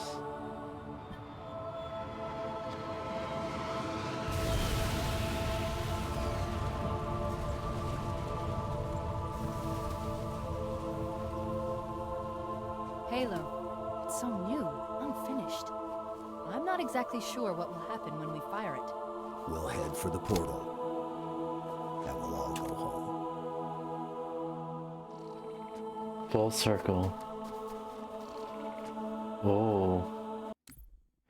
Alright, so what I'm gonna do is to end off the Halo section here. We're gonna have our mandatory lunch break, and then we'll be moving on to our One World challenge for Minecraft. I'm gonna get everything set up real quick and we get going. Alright. I'm gonna save and quit. How many points do we have now? We have 9.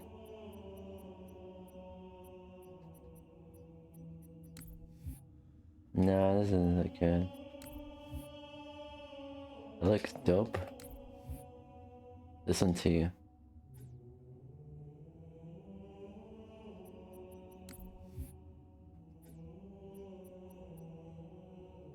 Alright. Let's quit the desktop real quick. Alright, and do. Alright.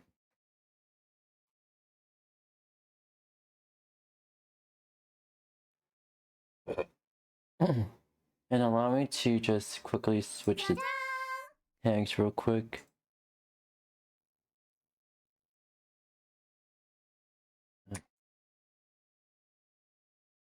Alright, there we go.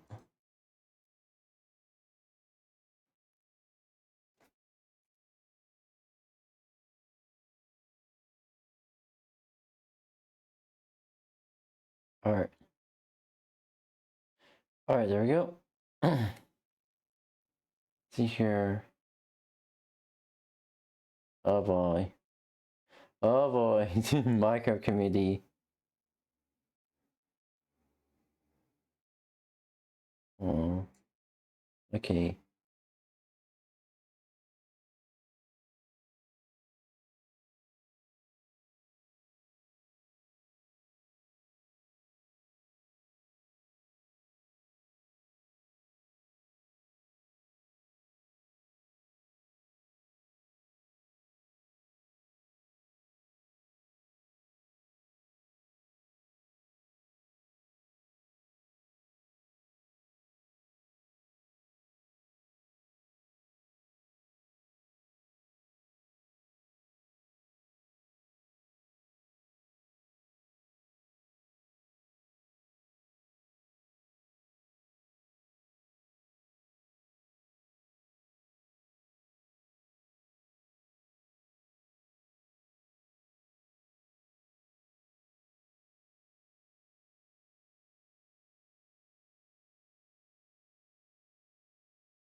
Alright, Jen, back. So a PC crashed, basically. Know what the fuck happened. So yeah. He fucking crashed.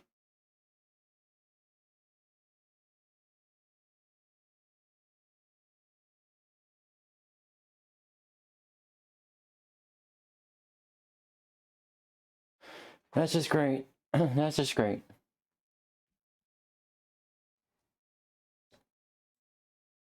From Technoblade losing. So the error info Windows game was basically uncut hand exception. So basically whatever I feel like that here's the thing. Even on the fresh install Windows I had pretty much had to do it was still crashing on Windows Home despite everything seemingly working. Hardware is fine, tested thoroughly. Software should have been fine. He had to download the Windows installation directly from the Microsoft website. And it's still all fucked up. So this is definitely a fundamental Windows issue that needs to be fucking fixed. Anywho. His battle with cancer. He lived about another 8 hours. To John Portmanov passing away on livestream. These are the most tragic streamer deaths ever, starting with 𝙂𝙚𝙣𝙚, whose real name was Desmond Daniel Amafa. Yeah. He began his YouTube journey back in 2000. Okay, so okay. First, this is not surprising, but I can play So this. ID check. I can.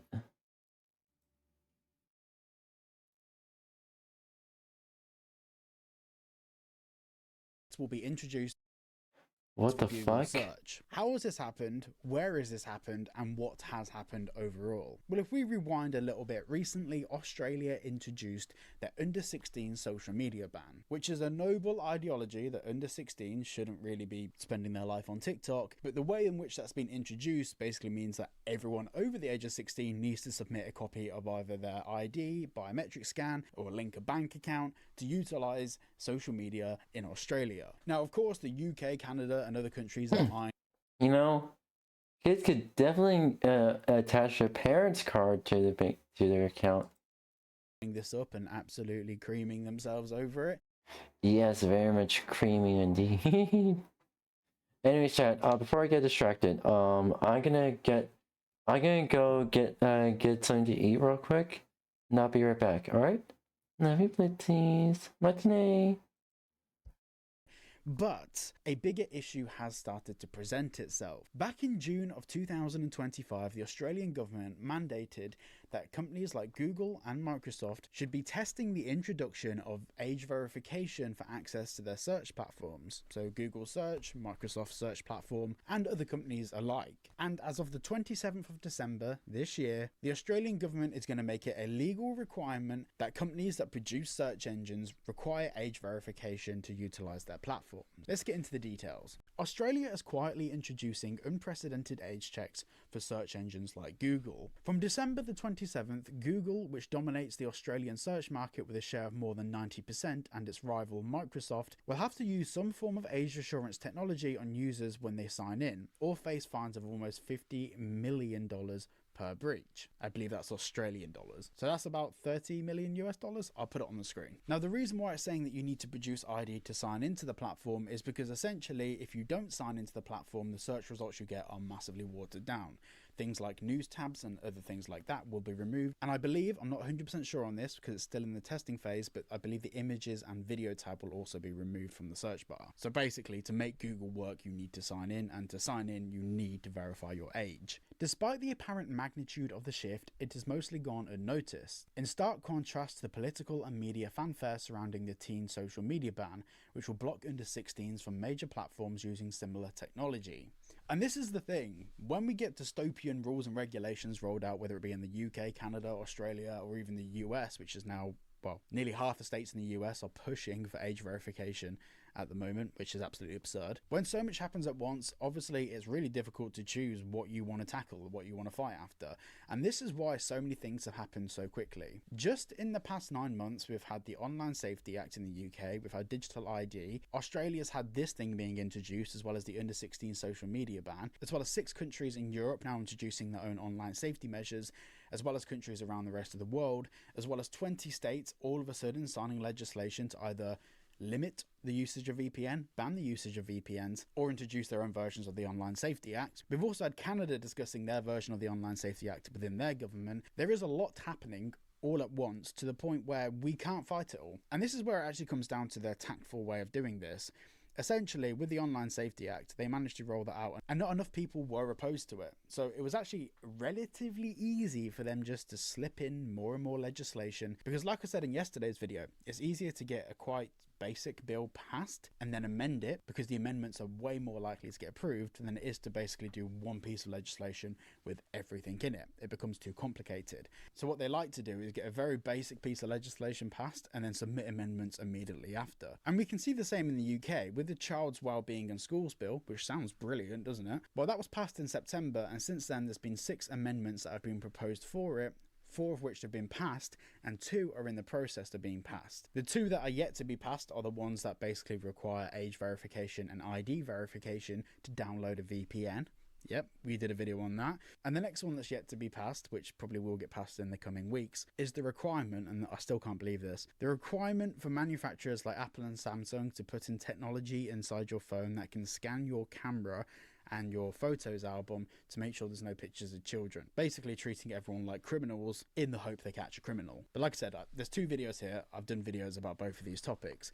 But Australia is taking the same tact here. They basically rolled out a piece of legislation, and now they're modifying that legislation because those amendments are very easy to get passed, and they're making it more dystopian. The problem is as well is Australia is a really good testing bed for a lot of new systems. We've seen Australia be the first to introduce a lot of new ideas and concepts, and the US, the UK and Canada look at Australia and they basically go, oh, well, they've tested it. It seems to work for them. We'll try it over here. It raises so many red flags and concerns, well, anyone in the Western world, that this is now something that exists. All of this, not just the you know, this particular thing, but all of it all together exists, and it's just been allowed to happen. I'm very keen to hear what you guys think about this down below. Obviously, this is Australian stuff. It hasn't come to the UK yet. I can bet good money on the fact that it is going to come to the UK. Yeah, it's concerning to say the least. I'm going to keep following this because I think this is going to get more and more interesting as things evolve with this, and obviously as it spreads to other countries. So if you do want to keep in the loop with what's happening whether your country's next, make sure to like and subscribe. Oh, okay. I'm back from lunch. Ooh. 2007, initially uploading rap videos, but his real rise to fame came around 2014 when he launched 𝙂𝙚 World Network, streaming Nintendo-focused gaming content. Since this is on a camera that I can't really showcase it that well with, but I mean, this sexy. You see the batteries back there. The Joy-Con technology is actually really impressive because the components inside are so fucking small. His energetic reactions and genuinely kind personality earned him over 800k followers and a loyal fan base known as the Joy-Con Boys. Me doing what I'm doing, not only is it a device to help me feel better and to pull me out of my moods whenever I fall into them, but to know that like it helps out guys like you that are struggling through stuff, that kind of needed somebody to pep their spirits up. I'm able to do that for you. It's a humbling feeling, and I'm glad. But as his popularity grew, so did signs of his internal struggle. His first visible breakdown appeared in a video posted on October 25th, 2018, revealing that something much deeper was going on behind the scenes. Lose this. Don't let us lose the ability to speak to our friends using NIGGA. I mean, do I really gotta explain this, my nigga? Sadly, things didn't get better. On June 19th, 2019, 𝙂𝙚 uploaded what would become his final video titled "I'm Sorry." In it, he clearly expressed bad thoughts. 2 days later, on June 21st, the New York Police Department reported him missing. And then on June 25th, 2019, the heartbreaking news broke. 𝙂𝙚 had been found deceased. As the new hit, further details revealed that his belongings were discovered near the Manhattan Bridge, and and authorities later ruled his death a suicide after finding his belongings near the Manhattan Bridge. Well, this came as a shock to the streaming community. Fans, creators, and even people who didn't personally know him flooded social media with condolences, expressing disbelief and grief. In his hometown of Brooklyn, fans painted a massive mural in his honor, giving a heartfelt tribute to the creator who made millions smile. 𝙂𝙚𝙣's death shook the community to its core, becoming a wake-up call about the importance of mental health awareness in the gaming and streaming world. Fans turned their pain into purpose, raising funds for prevention and mental health organizations in his memory. Even 6 years later, fans still remember him, posting messages, sharing old clips, and keeping his legacy alive. 𝙂𝙚𝙣's passing away had already shaken the community, and before the fans could fully mourn him, they had to face the loss of another legend, 𝙂𝙂. Byron Daniel Bernstein, better. Yeah. Also, part of the fundraiser for to make for suicide awareness and 𝙂𝙚𝙣's death, to raise funds for his funeral, there was a fundraiser that basically to like make 𝙂𝙚𝙣 themed Joy-Cons, but Nintendo quickly shut that down. I understand why. You have to get it approved by Nintendo first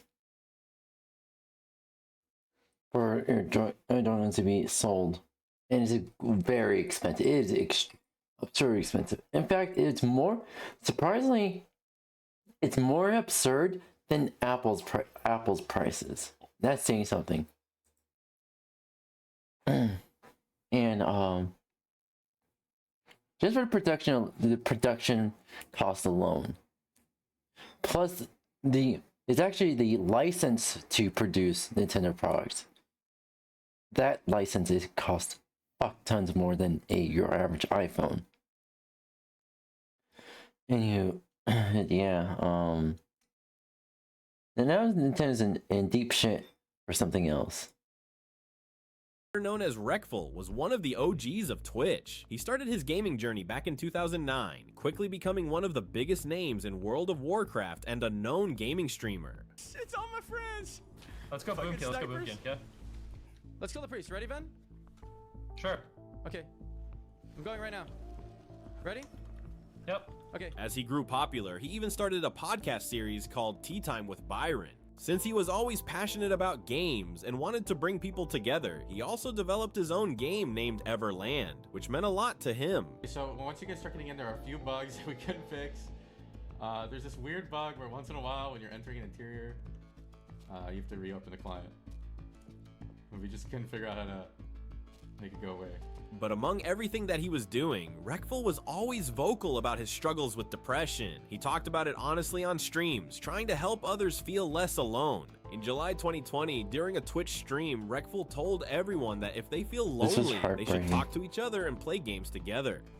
If you guys get lonely, you should talk to each other maybe, and find some friends to play games with when you play games. Yeah, I feel like people always this is heartbreaking. Try to meet others. This is such a heartbreaking and he ended moment. that stream with a simple "see you tomorrow," but no one knew that tomorrow would never come. Each other, yeah, in chat. Because you probably have there's probably a lot of like-minded people in the chat at this moment, you know. Have a good night. See you guys tomorrow or the next day.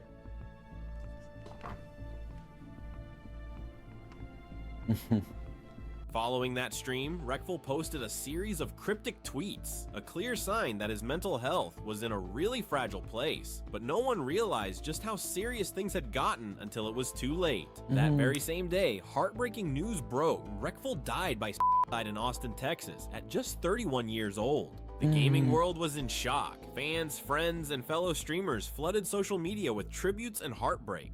The entire streaming community came together to say goodbye to a legend who inspired so many by holding in-game memorials for him around the world.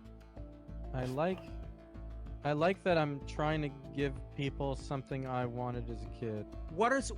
Who's the focus on? Who are you thinking about? Shit.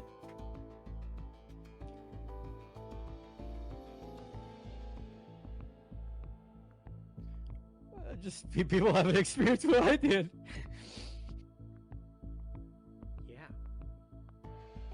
tell you, Reckful. Listen carefully now. Your depression, you're trying to cure the depression that is growing within kids out there today. You're trying to protect them from what happened to you. Not only that, Reckless's impact as a streamer and professional gamer was so huge that the games themselves mourned the loss of their legendary player. To honor Byron, Blizzard even added a permanent NPC named Reckful to the Shadowlands expansion, a rogue trainer who now stands in the Cathedral of Light, right where players gathered to mourn him.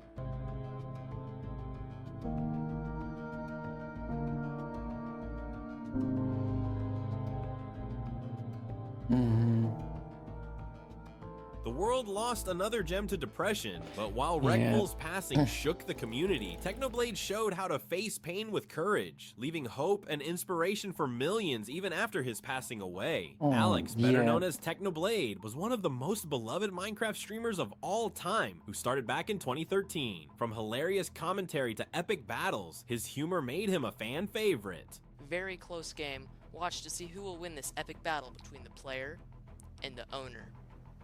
Bum, bum, bum. By 2019-2020, his fame had skyrocketed with over 10 million subscribers. He even faced off against Minecraft legend Dream in a MrBeast arranged showdown, one of the most iconic moments in Minecraft history. But shocking news came in August 2021 when Alex revealed that he had stage 4 metastatic sarcoma, a rare bone and soft tissue cancer, and even then he kept making others laugh through this tragic announcement. Going to lie to you. So in the last 2 days of July, I noticed that my right arm was starting to hurt a decent amount, and I thought my best guess was that it was some kind of repetitive stress injury, because, you know, I've been playing video games since the age of like 5, pretty much non-stop. I was gonna get carpal tunnel at some point, but I took a few days to rest my arm, and it really didn't. Even through chemotherapy, he kept creating, streaming, and hosting a charity stream that raised over $300,000 for sarcoma research. His humor and positivity inspired millions. Let's go! That is insane. Holy. That's amazing. Oh, no, wait, I forgot about that part. No, I forgot about that part. Wait, no, I didn't know. Oh my god. In June 2022, at just 23, Technoblade sadly passed away. His family shared a final video titled So Long Nerds, with his father reading a heartfelt message from Alex. I'm Technoblade's dad. He wrote a message and he asked me to read it to all of you. Hello everyone, Technoblade here. If you're watching this, I am dead. The heartbreaking thing was that even in his last message, he was trying to be cheerful and make others laugh. My real name is Alex. I had one of my siblings call me Dave one time in a deleted video from 2016, and it was one of the most successful pranks we've ever done. His words truly touched the hearts of everyone as he went on to share, "If I had 100 lives, I would choose to be Technoblade every single time." I'll choose to be like another 100 Technoblade. lives, I think I would choose to be Technoblade again every single time, as those were the happiest years of my life. I hope you guys enjoyed my content and that I made some of you laugh. And I hope you all go on to live long, prosperous, and happy lives. Because I love you guys. Aww. Technoblade out. Fans, friends, and the Minecraft community worldwide flooded social media with grieving messages and tributes. Fans mourned the loss of a hero that day. As the devastating news spread, Technoblade's subscribers increased and his merch sold rapidly. Later, his family stated that all proceeds from merchandise would go to the Sarcoma Foundation of America. After that, YouTube also released an official tribute video to honor him, and the 2025 Minecraft movie also paid tribute to him by calling him a legend. Whoa, is he some kind of king? No, that's a legend. Technoblade's legacy became one of hope and laughter, while 𝙂𝙚𝙣𝙚 was overshadowed by controversies that followed him even in death. 𝙂𝙚𝙣𝙚𝙧, known as 𝙂𝙚𝙣, was a Canadian YouTuber and live streamer known for his comedic gaming videos, cringe comedy skits, and internet trolling. He gained a large online following, particularly for the viral "Goodnight Girl" meme. His Zoom bombing streams during the COVID-19 pandemic went so viral that even BBC News covered his pranks. That he was talking to underage people. How did he get in here? What?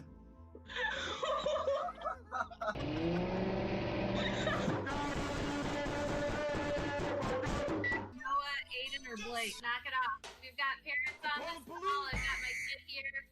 Paris? I need to Sorry. serious. I'm sorry. Okay. But behind all that chaos, there was a troubled human being because his content became problematic and racist. He started acting strangely online and posting worrying tweets. Also On these February two. 9th, 2024, he posted a series of questionable tweets. Those turned out to be his last words, as on 13th February 2024, it was reported that 𝙂𝙗 was found dead in his home in California at the age of 23.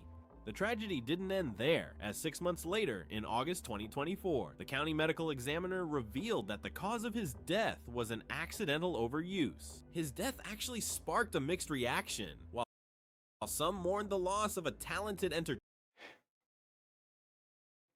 I don't know if people overlook the fact that there were leaked DMs. Others felt confused about his death or downright rejected being sad because of the several. Yeah, here. Exactly. Because all the leaked DMs, if he's talking to his fans in an appropriate way, yeah. Several controversies that surrounded him. After his death, more stories and accusations came to light. What? Against 𝙂𝙗, with many individuals coming forward with harassment, SA, and other vile allegations. No matter how people felt about 𝙂𝙗, his death was tragic, but 𝙂𝙗 passing hit even harder since it was sudden and unbearably heartbreaking.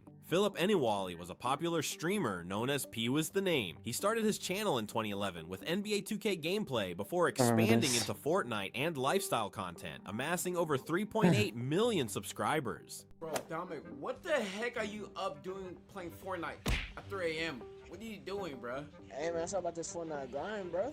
But he didn't stop there. He established himself as a successful entrepreneur and launched his own clothing brand, Don't Mind Us. Oh, it just feels good, and with this being the first drop before drop day, if Don't Mind Us ends up being a huge brand, If I ever launch a clothing brand, I'm not just gonna sell generic like jackets and whatnot. I want to make a manga, and I want the clothing brand to be based off the clothes seen in the manga. Either like the perfect replica is gonna probably cost more, but something like skirts or shorts, and probably gonna be based off of the clothing for manga I want to make is gonna be based off of real life clothing you can see online or like in person. So doing clothing based off that will make it easier to produce merch.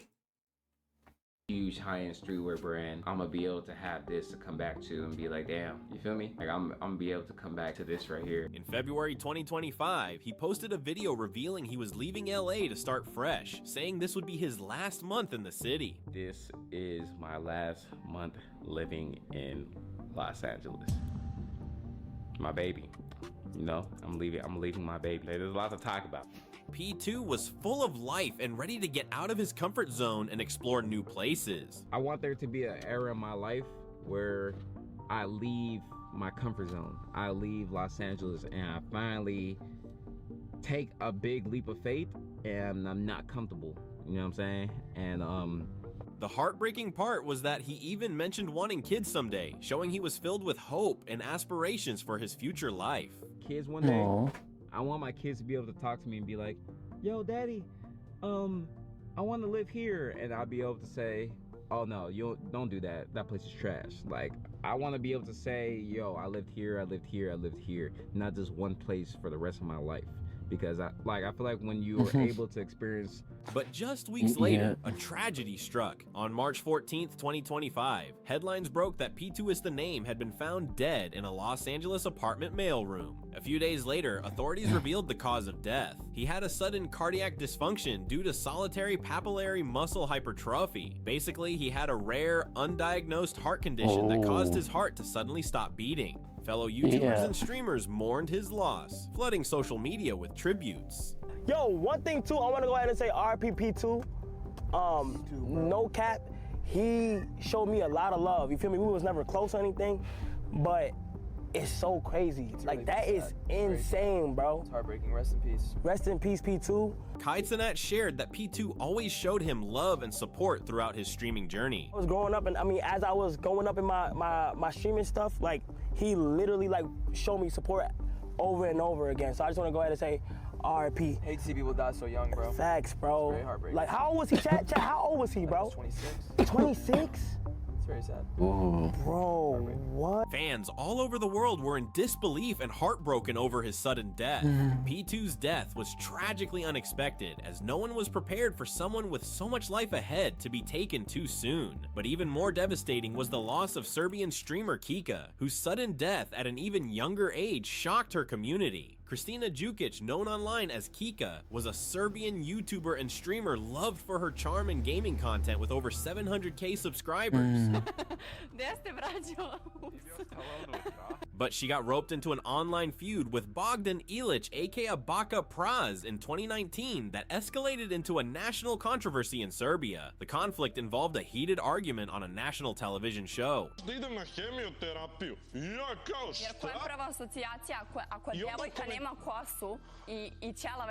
Oh, no idea what they're saying.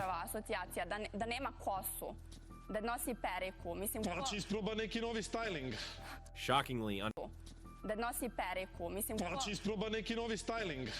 Shockingly, on December 8th, 2021, the 21-year-old was found dead in her Belgrade apartment. Her passing was announced the next day through an Instagram story from a close friend. The worst part was that initial reports claimed her death was by taking her life after intense cyberbullying. But in July 2022, the public court concluded that the real cause of her death was an overuse of substances. Following her death, James Bray, a smaller YouTuber who had reacted to the controversy surrounding her, came forward to publicly apologize, admitting that his reactions contributed to the online drama that hurt her. And the fact that I was indirectly a part of it by reacting to a video that was the sole purpose of that video was to call her out and dunk on her the entire time. And I feel horrible about it. He said he felt horrible for the part he played. And I feel horrible about it. And I apologize. I've been getting a heightened amount of messages from that community recently. And I feel horrible. And nothing I can say or do can make that situation right. I got myself into this. So I apologize. And RIP 𝙂𝙚, man. That's sad as fuck. This is why you don't ever pull yourself into any controversy or drama unless there's valid evidence to back up someone, or valid or like pretty much damning concrete like screenshots or evidence to call someone out, basically. That's sad as fuck. While 𝙂𝙚's death was a wake-up call about the dangers of online bullying, 𝙂𝙚𝙂𝙚's live-streamed death was truly horrifying and deeply disturbing. French kick streamer 𝙂𝙚𝙂𝙚, whose real name was Raphael Gravin, had a growing fan base due to his extreme endurance challenges. The disturbing part was that he was regularly subjected to physical and verbal abuse, insults, and humiliation by his co-streamers, which was also the reason for his popularity. In August 2025, during that 10-day endurance stream, things went way too far. He was pushed into dangerous and degrading on-stream challenges, including extreme sleep deprivation and unsafe stunts, while viewers paid to keep the chaos going. Calling for the bubbly personality. Too late, John had died live on stream and the world could only watch. His death caused outrage to explode online. Fans demanded justice, calling for the people involved to face serious legal consequences. Gene's death was one of the darkest in streaming. I believe they actually did face some consequences. One of them, the main streamer, is facing decades in prison. And other two are facing basically under a decade in prison as well. They'll believe I haven't got a state update of the court case, but a clip surfaced, like I think it was around 2 years ago, last year, that they were pleading to be let go scot-free, and Yeah, no, that's not happening. I wonder if any present inmates end up seeing this clip, seeing the video here, or clips in the video, and pretty much made all three of them their bitch. History, while 𝙂𝙗𝙣's passing, though less extreme, highlighted the dangers of mukbang live streaming. One of the most famous mukbang streamers in Turkey, 𝙂𝙗𝙣𝙚, was known for his massive eating challenges and bubbly personality. I legit thought he was a woman. I'm sorry. I thought left-handed hook. Yeah. But yeah, I don't understand mukbang streaming or mukbang content in general. It just looks dangerous. It just looks dangerous. The tragic part is that 𝙂𝙗𝙣 had been hospitalized for 3 months due to severe obesity-related health issues, but after being discharged to recover at home, on March 7th, 2025, he passed away at just 24 years old. His death sparked massive debate about the dangers of mukbang culture, with creators warning how this trend pushes people to risk their lives for views. Many called out the creators and the viewers who encourage these extreme challenges and trends. 𝙂𝙗𝙣 was another young life lost to risky live streaming trends, while 𝙂𝙚𝙣𝙚𝙧's story highlighted the true cost of marathon streams. Brian 𝙂𝙚𝙣, known as 𝙂𝙚𝙣, was a beloved World of Tanks streamer. Yeah, I cannot do a marathon stream, a typical marathon stream. Plus, I would have to make sure I have the best of the best hardware components and a new PC to make that feasible. Plus, on top of that, having the best of the best modem plan and best router as well. On Twitch, a father of 3, and a charity fundraiser with over 800k followers. He gained popularity for his 24-hour charity live streams to raise funds for causes like the Make-A-Wish Foundation. But on February 19th, 2017, during one of those marathon charity streams, the chat noticed something was off. Brian looked exhausted and barely awake. Oh my gosh, man, I've got to stay awake. Still, he kept pushing himself, but around hour 22, he stepped away for a smoke break and never returned. It's so hard to look at chat right now. I actually have to sit up and look at it. It's retarded. Hey, Major Synergy, what's up, brother? The chat thought nothing of it until the authorities found him dead in his home, and the news then spread all over. The 35-year-old has died. Strangely, the cause of his death remained debatable, with some reports pointing to substance-related factors, while many highlighted the toll of extreme marathon streams on his health. Fans in the community were devastated as they paid tribute to him. They also set up a GoFundMe page to support his 3 children, inspired by his charitable spirit. His death sparked a large conversation highlighting the risks of marathon live streaming. 𝙂𝙗𝙣𝙚 became a cautionary example of why extended streams can be dangerous. Brian's death showed that even well-intentioned actions can have risks. On the other hand, Sir Tony Ray showed true courage and the meaning of living even while facing cancer. Tony Winchester, known online as RS Glory and Gold, was a 69-year-old streamer who built a dedicated community playing RuneScape. His energetic personality and iconic catchphrase, Yahoo, made him a beloved figure in his community. Damn, brought me some milk, brought me some water, brought me some coffee. Yahoo! Eric, you the man! Hell yeah! Man, oh man, oh man! Sadly, Tony was diagnosed with brain, bone, and lung cancer in June 2022. But despite his illness, he continued streaming and regularly updated fans about his health, showing immense courage and dedication. Oh, god damn, yeah. No energy, but you know, I'm starting to get my eyesight back. Some things are coming through good, you know. Chemscape just subscribed. My eyes are all blurry, and I'm having a hard time reading anything.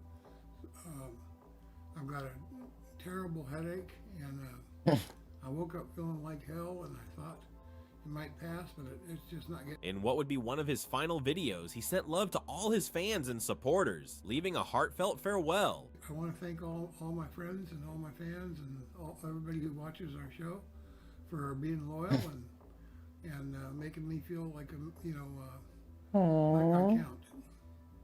Thank you guys so much. I'm sorry I can't be there tonight with you. And It's sad. you guys just have a great night. Yeah, hell yeah, please try. Yahoo! I miss you, and I'll do my best to be on tomorrow morning at 9 a.m. Thank you, and have a great day. On October 12th, 2022, Tony's family confirmed he had passed away peacefully at home, surrounded by loved ones, after battling stage 4 cancer. Following his passing, fans and fellow creators contributed to donations and other initiatives in his memory. The community mourned his loss deeply, sharing tributes and condolences across social media. Tony's legacy remains as a testament to his positivity, courage, and the joy he brought to the gaming community. Aww. Yeah. Oh. Okay, here we go. Oh, okay. Alright. Let's watch this one, oh boy.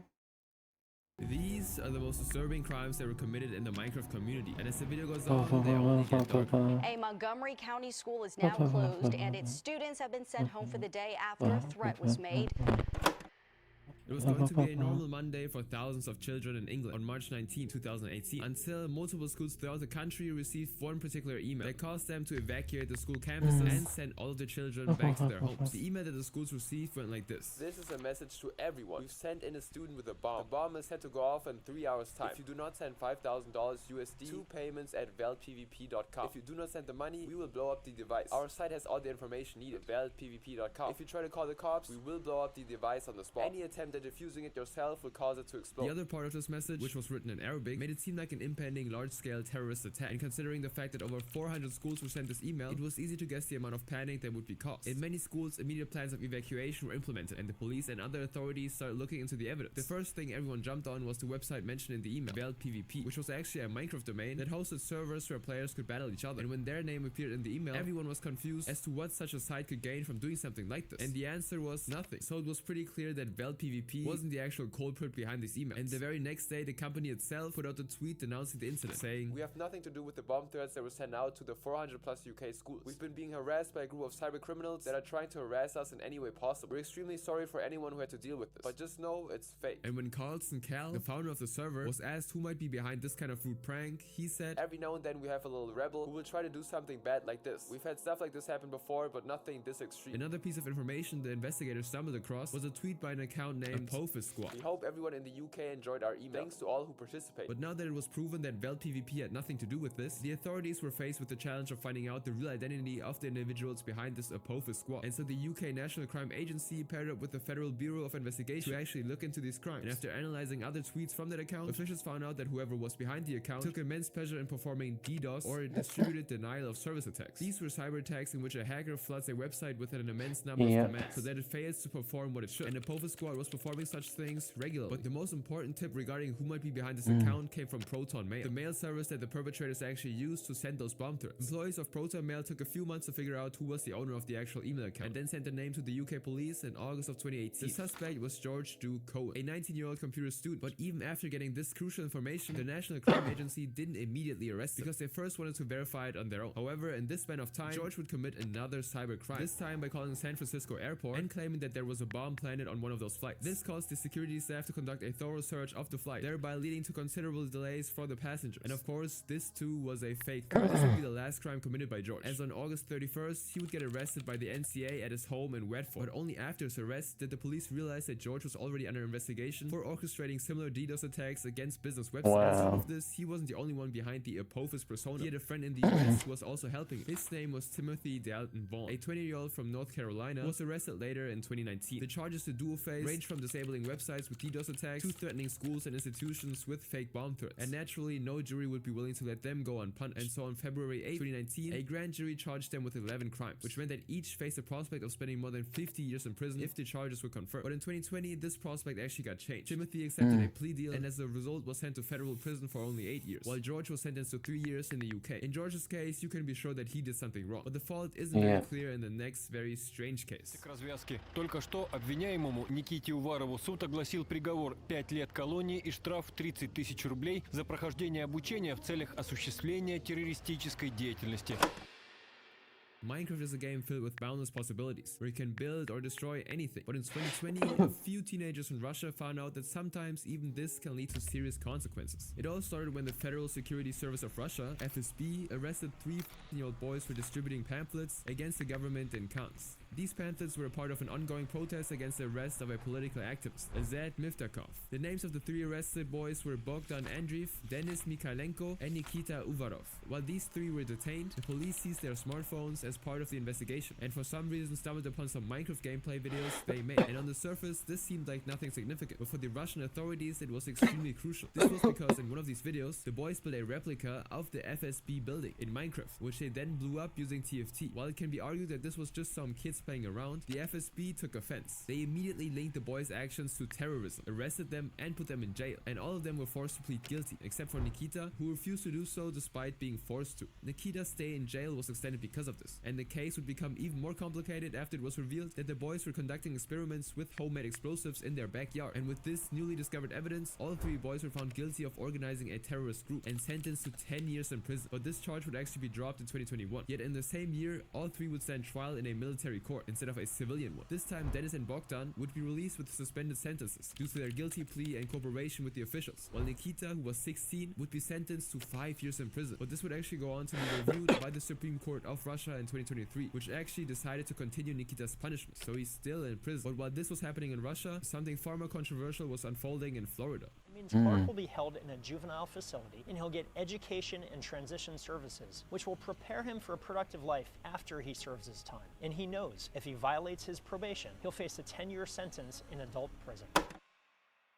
In the early morning of July 31st, 2020, the quiet neighborhood of Northdale, Florida, was illuminated with the red and blue lights of multiple police patrol cars. And since this was a rare sight, people thought it was either a burglary or a domestic issue. However, in reality, the police were there to arrest an individual who hacked into one of the largest social media platforms in the world. Graham Ivan Clark was 10 when he started playing Minecraft. His parents divorced each other when he was just 7, and Minecraft allowed him to escape from the harsh reality of his family life. But over time, Minecraft slowly stopped being just a game for Graham, as he would transform it into a means to scam other people. Graham was part of a broader collective of cheaters who played in hardcore factions, a competitive Minecraft server where players engage in PvP by forming teams. And by PvP, I of course mean player versus player, a type of in-game fighting between 2 users. On this server, Graham would promise to sell rare and interesting in-game usernames to other people, but once they actually paid him, Graham would simply just block them, and this led to him being banned multiple times, but he just kept returning to the game. Now, as a result of his actions, a lot of people started confronting him openly, but even then, Graham would simply manage to find a way out, like this one time when he was exposed while trying to find out the IP address of a staff member. Let me ask you this, why would you want a staff member's IP? Just tell me. Who said I wanted his IP? Well, why are you searching on MC Resolver then? Who said that? What if I want to see a skin? He went by the username Open, and even opened a YouTube channel. At one point, Graham was infamous in the hardcore factions community, and he got in repeated fights with other members. There was even a time a player posted a 6-minute long diss track on Graham, and since he wasn't trusted on Minecraft anymore, Graham simply moved his attention to cryptocurrency. And so when he was around 16, Graham managed to steal around $856,000 by scamming 160 bitcoins from a Seattle-based investor, Greg Bennett. He did this by a method known as SIM swapping, in which the hacker redirects all the messages and calls from the victim to his own mobile number. In this particular day, they were successfully able to liquidate all of my non-Bitcoin assets, and then because I had a 100 Bitcoin limit in this specific account with Bittrex, they were able to transfer 100 Bitcoin out of Bittrex into their controlled accounts, and I was out 100 Bitcoin. However, Graham wasn't arrested or prosecuted for this crime, mostly because he was still a minor, but also due to the fact that the authorities managed to get around 100 Bitcoins back to Greg. But while he actually had the money, Graham did what any teenager would. He bought designer stuff, watches, and showed them off on his Instagram. But not everything was going well behind the scenes. To pull off such a cryptocurrency scam, Graham teamed up with other hackers. Yet when it was time to split the money, he went back on his word. He stopped contacting them and kept all the money to himself. Graham decided to keep all the money and he didn't split it with the other people, which led to the hackers threatening to expose him to the authorities if he didn't actually give them the money. So I mean, as you know, a lot of people didn't like him because of some of the choices he made. So obviously that's going to come with some backlash. They got his family's personal info. They were just constantly harassing him. Someone sent people to Graham's house to scare him or even rob him at one point. Well, they were planning this robbery. They wanted to have him like tortured.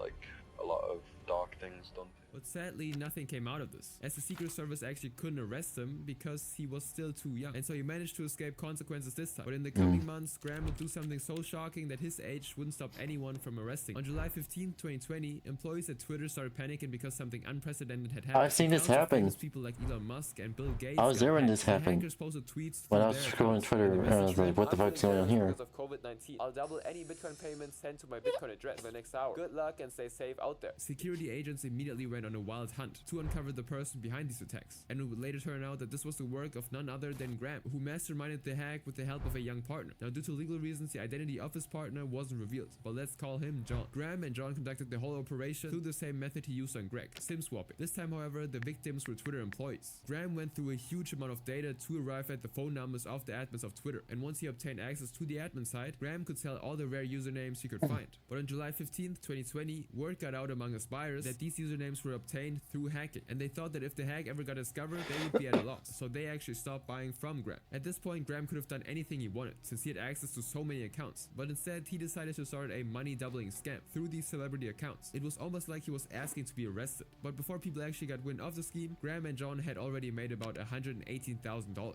For the officials, it was pretty easy to track down Graham, thanks to the multiple loopholes he kept open. For example, the fact that he immediately put bids to sell usernames he just hacked aroused immediate suspicions in keen observers, and so he was arrested and held with a $750,000 bond, and served the prospect of serving 210 years in prison, showing how serious the situation really was. But after the main trial, Graham got a plea deal, which drastically reduced the sentence to only 6 years in juvenile prison, and it's rumored that once he gets out, he still has a good amount of money to be waiting for him. But no such privilege exists for the next guy, whose crime basically involved several nations. We have some breaking news coming in right now. A grand jury has just indicted Jack Teixeira on federal charges for allegedly leaking Pentagon secrets.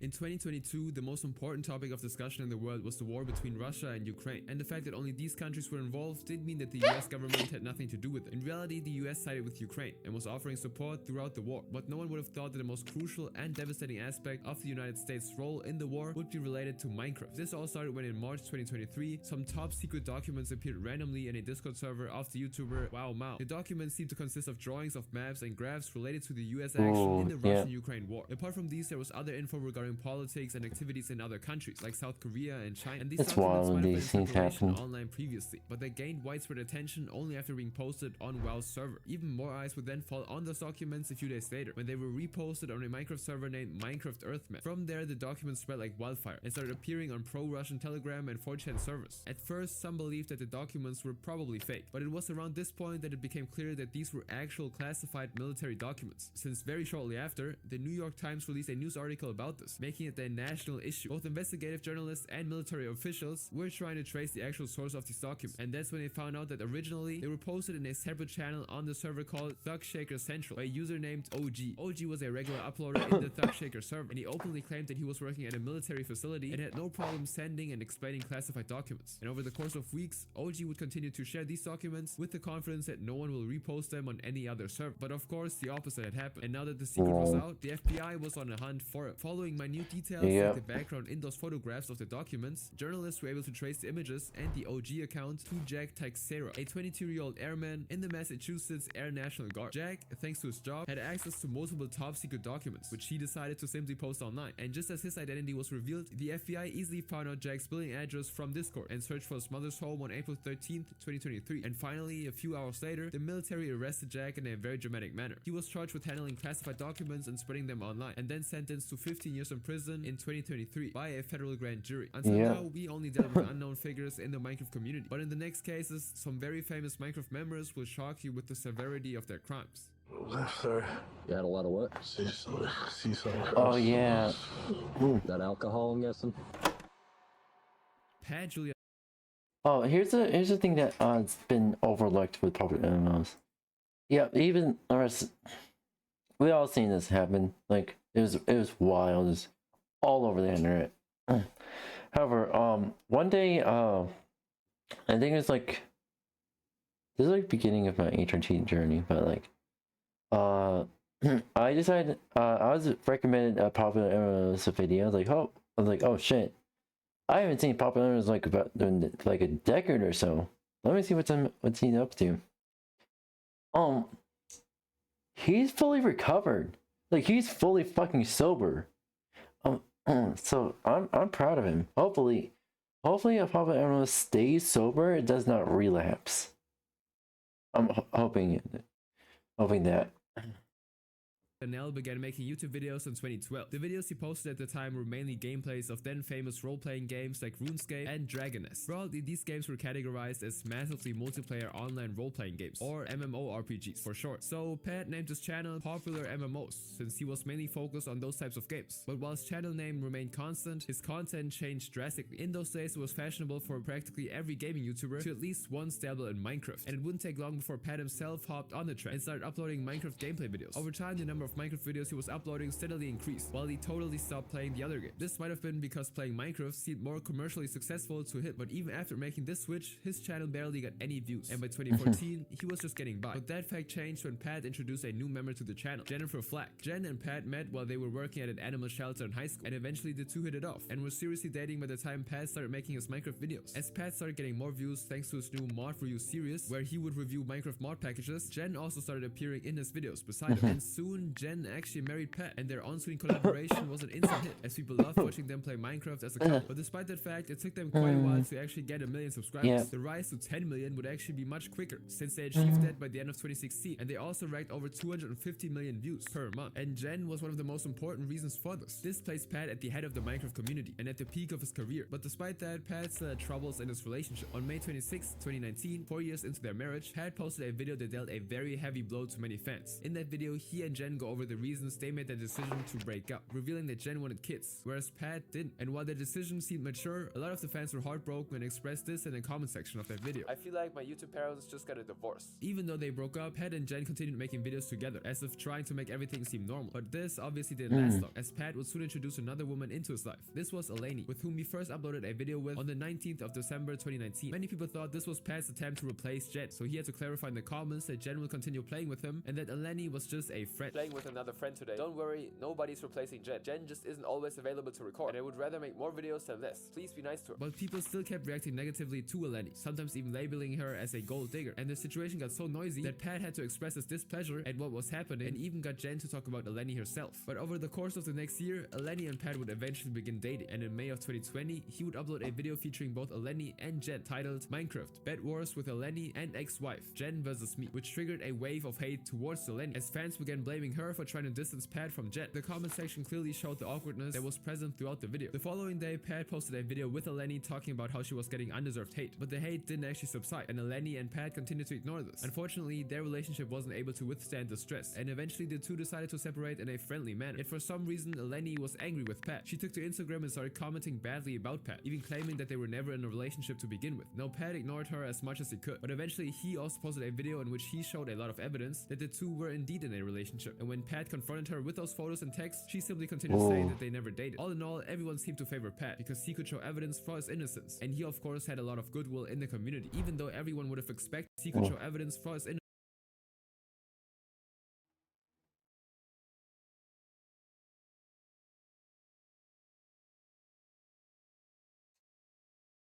And he of course had a lot of goodwill in the community, even though everyone would have expected Pat to slow down and recover before going into another relationship. Pat got a new girlfriend sooner than expected, and her name was Elizabeth. He made their relationship public on May 7th, 2021, and it didn't take long for his subscribers to actually start liking this. Pat literally is a father figure to us, and you all can't deny it. I'm so proud of him. He looks so happy. I have a good feeling about this. However, things would take a turn for the worst when a few days later, news broke out that Pat and Liz had been arrested for trying to injure each other when they were drunk. But because there was no proper witnesses and evidence, both of them were simply placed in jail with a bond of $2,500. But back on Twitter, people were shocked by this recent development, and multiple accusations against Pat started flying around. One such accusation was that Pat frequently hit women, and while this was a bold accusation, it didn't really gain a lot of attention until a certain person liked the tweet. This person was none other than Jen, and not surprisingly, this caused an uproar so massive that Jen had to clarify that she had actually liked the tweet by accident. I do not use Twitter regularly. When I was messaged all about this drama, I went on to see what was being said. By accident, I liked a tweet that is now being seen in a poor manner. Pat never in the 10 years we were together laid a hand on me. And while all of this was going on, Lenny would make a special entry into the drama by leaking Pat's address in a now deleted tweet. And in return, Pat didn't shy away from returning the favor. Lenny then took this even further by using his mugshot as a display picture on her YouTube channel. Although Pat's personal life was returning we seen all this happen. The whole saga took its toll on his mind, as shown in the fight with Liz. Pat apparently had a tendency for alcoholism, and all this drama was doing was pushing him closer to the point of no return. And this is what happened.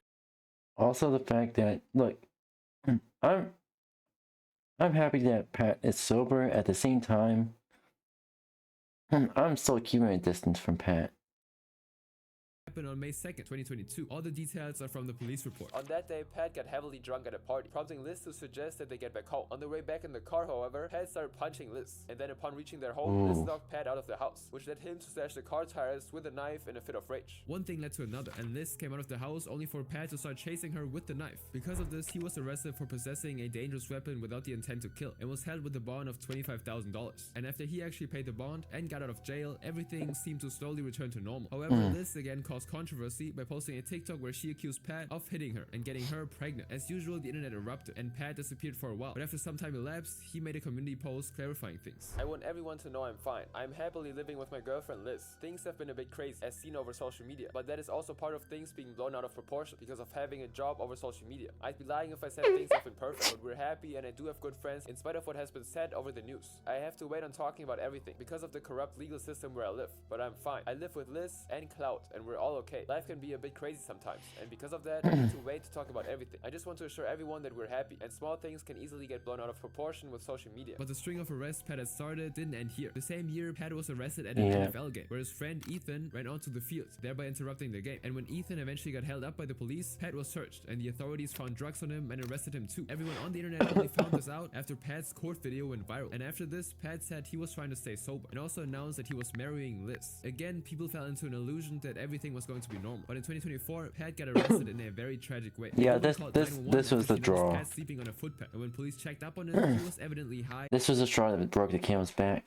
And disoriented. Upon searching his backpack, they found cannabis. But as they tried to handcuff him, he attempted an escape, leading to a fight. He would eventually be arrested and charged. And during the trial, the court specifically ordered him to seek help with his substance abuse. But in 2025, for the same sentence, he was found guilty of not obeying probation and was again sent to jail. And after all these hardships, Pat seemed to be doing good for his audience. And he even posted a video of him talking about how alcohol destroyed his life. In that video, he revealed that he'd been sober for 4 months and that things were looking good. And in another video, he sat with his friend Mike to discuss everything that had happened to him in recent times and went over his arrests and hardships. But while he appeared to be getting better, a community post he wrote on September 28th, 2025 would leave fans happy and sad at the same time. I relapsed very badly. I'm going to get into treatment. I want you to know you're not alone. And while there's still hope for Pat, there was never... I didn't know this happened. No, but this was not all over the internet. Nobody talked about it. Not even Charlie talked about this. Holy shit. I didn't know about this. Again, I haven't been keeping up with every single YouTuber I used to watch as a kid. But, holy shit. I need to begin with in the next case. For acting in a deliberate manner toward the victim, who was just when their interactions began. In 2015, only a few names were very well known in the Minecraft community, and one such name was that of Team Crafted, a gaming collective that included the popular YouTuber Adam Dalbert, aka 𝙂𝙚𝙣𝙚𝙧, who already amassed over 10 million subscribers. But one more relatively unknown YouTuber would also go on to become popular, but this time for the wrong reasons. This was 𝙂𝙚𝙣𝙚, better known as 𝙂𝙚𝙣𝙚. Initially, Jin posted pretty normal, unremarkable vlogs, which are unavailable now, and he would have kept posting these kinds of videos if he wasn't friends with Minecraft YouTuber 𝙂𝙚𝙧𝙚. And seeing Adam's immense success in his field led Jin to believe he too might have a chance. And in 2013, he started his very own YouTube channel with a Minecraft gameplay video. Even though Jin was actually consistent, his channel's growth was very moderate. This was mainly due to the large number of Minecraft creators on YouTube and how Jin's content didn't have anything to do with it. But this would all change after Adam detached himself from Team Crafted and started his own company, Sky Media. And one of the first creators to join hands with Adam was none other than Jin. This gradually resulted in 2 collaboration videos, which brought Jin to the notice of many people. Slowly, they started collaborating more and more. And since those were very successful, Jin was made an official member of Sky Media and even moved in with Adam. From that point, Jin's rise was inevitable. But behind all this, it seemed like something else was going on. As a content creator, it was natural for Jin to interact with his fans, but in some cases, it could be debated whether it was normal or not. For example, by the time Sky Media had a couple of members, one of them, Tim.tv, tweeted about Jin in 2022. Jim used to be at the office as late as me, and I was always wondering what he was up to. I checked and he was talking to fans on Skype, which I thought was pretty weird because they were literal smaller humans. I brought this up to management and I was told to mind my own business and edit. While these complaints were ignored, Jin continued making videos before actually leaving Sky Media in 2016 to make content independently. But this proved harder than anticipated, as Jin had to now stop relying on Sky's fame to garner views. But while his videos were just the same, his fan base was kinda dwindling because of that fact. And his videos got barely any views compared to his collaborations with Sky. And this would escalate to a point where Jin suddenly disappeared from YouTube completely in August of 2016. But this was like the calm before the storm, because in the following months, a whole new persona of this typical YouTuber would be revealed to the world. In 2015, Jin actually befriended a young fan, whom we will be calling Lisa, and he started talking to her. At that point in time, Jin was 23, and nonetheless, Lisa began helping Jin with producing videos for his channel, and their relationship grew closer. But while Lisa believed that she was getting close to a famous YouTuber, she was actually slowly falling into a trap laid by a dangerous individual. Over the course of their friendship, Jin would start asking her to send inappropriate pictures of herself, wearing all kinds of clothes, which he forced her to buy. And the really disturbing part was, Jin knew her age, and continued demanding such things. Slowly, her parents started noticing the changes in her behavior, and how she was buying clothes that weren't inappropriate for her age. They even found a chain in her bedroom that had Jin's photo in the locket, and this led to them to take a drastic step and record all of her calls when she was talking with Jin. And to their horror, they found out that Jin was asking their daughter to remove clothes for him. And on top of this, he also talked in detail about all the things he would do to her. And this was when they decided to start contacting the police. But unaware of these developments, in the background, Jin even convinces her to come with him to Florida. Now slowly the plans change, and Jin starts talking to her about his plans to permanently move her with him to Washington. And this was when the FBI got involved. They started reviewing the evidence and confirmed that Jin really was engaged in illegal stuff. And with this, they issued a subpoena, which means they could now arrest him. And so while Jin was on his way to Michigan to meet Lisa, the police ambushed him and brought him into custody. But the news only broke out when some niche anime websites published the story. And with that, Jin was put in jail, and his past friends like Adam were trying to distance themselves from him. What happened to Jin Bob? See, I don't know. Me and Jin stopped talking ages ago. The only things I know about the entire situation is that he was arrested for some pretty Court documents available to us show us that on August of 23rd, 2016, a grand jury found Jin Bob guilty on 4 counts. Yet Jin's defense team managed to remove 3 of those counts. And Jin, at the end, was sentenced a year later, in 2017, to 96 months, or 8 years in prison. During the trial, Jin had attempted to reduce his punishment multiple times, but it never actually worked out. Eventually, though, his pleas would be accepted, and he was released from prison in 2022. Yet he never appeared online ever again. And while Jin's crimes mostly unfolded in his YouTube career, the next YouTuber's crimes had to be dug out from the past. I never said it was the victim! I never said it was the victim! I never once said it was the victim! And I'm sick and tired of being called I'm tired of it all!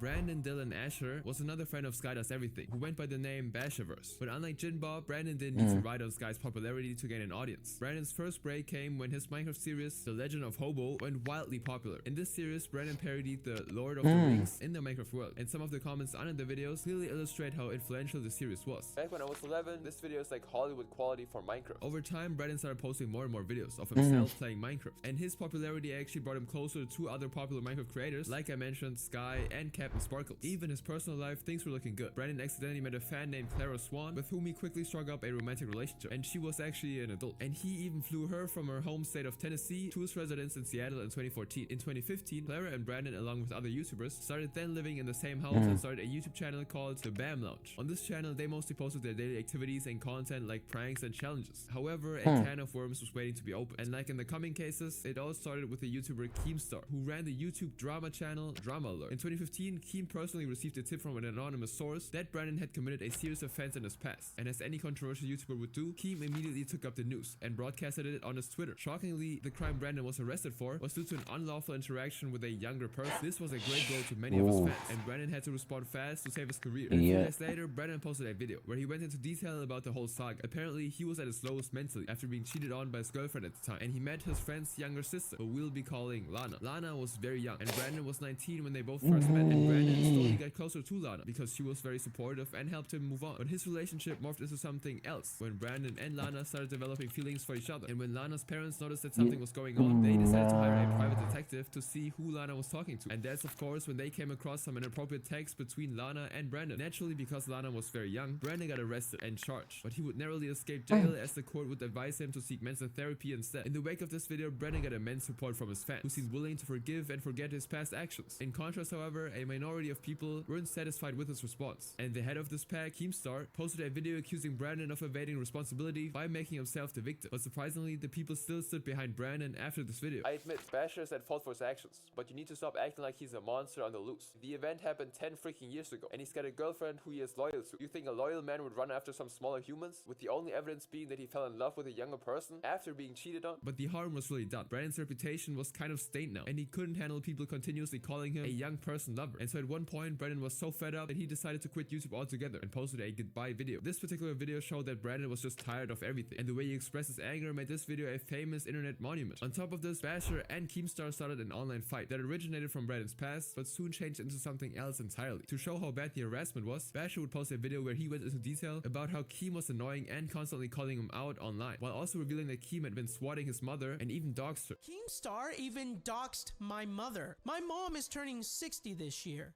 and she was swatted over and over again with people pointing guns at her face. Now at this point, Brandon deleted his YouTube channel and disappeared from YouTube, but he would then suddenly appear on Drama Alert when Keem actually posted a video interviewing Brandon, but also behind the scenes. Even his personal life was taking a hit, as Clara would allegedly start distancing herself from Brandon's controversy. Now due to that fact, a lot of his audience started accusing Clara of being a gold digger who was only with Brandon because of what she could gain from him, but Brandon wasn't having it. He made a separate video clarifying that Clara wasn't the kind of person they painted her to be. I want to address this. Clara is not a gold digger. She is the sweetest, most wonderful person in the universe, and she never once did anything that resembled what a gold digger would do. And after this video, everything seemed to calm down a bit. This was when Keem released his already mentioned interview, where he showed Brandon some pictures, which made Brandon suspicious that Clara could be cheating on him with Garrett, another member of the BAM Lounge. As a result of this, Clara and Brandon started staying away from each other, while Brandon returned to Seattle. Meanwhile, Garrett posted a video on his channel, clearing the air about the accusation. At the end of the video, Brandon would also clarify that nothing had happened between Garrett and Clara. What's going on? Like, tell me really quickly. Are we cool? We are cool. He did not do anything with Clara. Did not have with that woman. No, he didn't. And as soon as that dust settled, Clara moved back with Brandon, and the two even posted a video together. But still, Brandon's video lacked their past glory and came off more as awkward. However, the final blow would be delivered when the allegations resurfaced not long after the drama was put to rest. Only this time, Brandon didn't take it so well, and fans became especially worried after Clara put out a tweet that read, "If I pass away in the next few weeks, you guys know who it is." She would also post a picture alongside that showing holes in her door. And when the allegations of this kind of relationship arose, Clara and Brandon both reacted defensively, with Brandon saying that he only punched the door because of all the allegations. Nevertheless, people knew that Brandon's mental state was deteriorating, and a few weeks later, he once again deleted his YouTube channel and completely disappeared without a trace. But then, after some time, he decided to make another comeback, this time as Toasty. Fans were happy to see Brandon recover from his past and be normal again. But unfortunately, this wouldn't last long, as Brandon got COVID-19 and passed on from this world in 2021. Now, this next YouTuber matched Brandon's popularity, but exceeded his crimes by tenfold. When Lionmaker was hitting on this 15-year-old girl known as Paige the Panda. December 21st, 2015 started as another regular day for the Minecraft community, but behind the scenes, a famous Minecraft YouTuber was gearing up to put out a tweet that would stun the entire fandom and forever change the way everyone viewed the game. The creator was Marcus Wilson, a 27-year-old Belgian guy who created the channel Lionmaker Studios in 2013. And just like everyone else at the time period, Marcus was leveraging the popularity of Minecraft to kickstart his career on YouTube. His videos mainly focused on Minecraft Let's Plays, which as expected helped him immensely in generating a fan base of his own. And by 2015, he had 200,000 subscribers. This community, of course, was mainly made up of young users with whom Marcus interacted frequently via Skype, and this was where the problem arose. While Marcus was all cheerful and happy in his videos, it was reported that on Skype he was being too emotional and was interacting in an absolutely inappropriate manner with the young fans. It happened on June 12th. Why doesn't Minecraft creators know boundaries? 𝙂𝙚𝙣𝙚. Susie, Chantel's mother, was perfectly aware that her daughter was talking to a famous YouTuber. In fact, she was the one who gave her permission to talk to him. After Chantel asked her mother if she actually could, she thought that they would just talk normal stuff. But that night, it was something more than that. In the midst of an apparently normal conversation, Marcus, or someone who wasn't control of his account, would ask the young fan for inappropriate pictures. As a concerned mother, Susie immediately alerted the police. But the very next day, Marcus messaged Chantel again, this time claiming that he wasn't the one they were talking to the night before, and that he was locked up in jail for the night. This didn't sit well with Susie, who kept doubting Marcus, even though the Swedish police admitted they couldn't do anything. And sadly, Susie's fears were totally reasonable. On the same day, June 12th, Marcus contacted yet another young fan, Steven Cheeks, who was very young too. Marcus and Steven were acquainted with each other, and fully aware that Steven was very young, Marcus didn't shy away from saying that he would come to his house and do stuff to Steven. And even though he was weirded out by it, Steven didn't think much of it and brushed it aside, thinking it was just friendly banter. But in reality, Marcus was serious, and this was made very clear when Marcus asked Steven to send him pictures too, claiming that he would pay him $500 if he did. Steven didn't agree to send his pictures, but not before Marcus already PayPal'd him $500.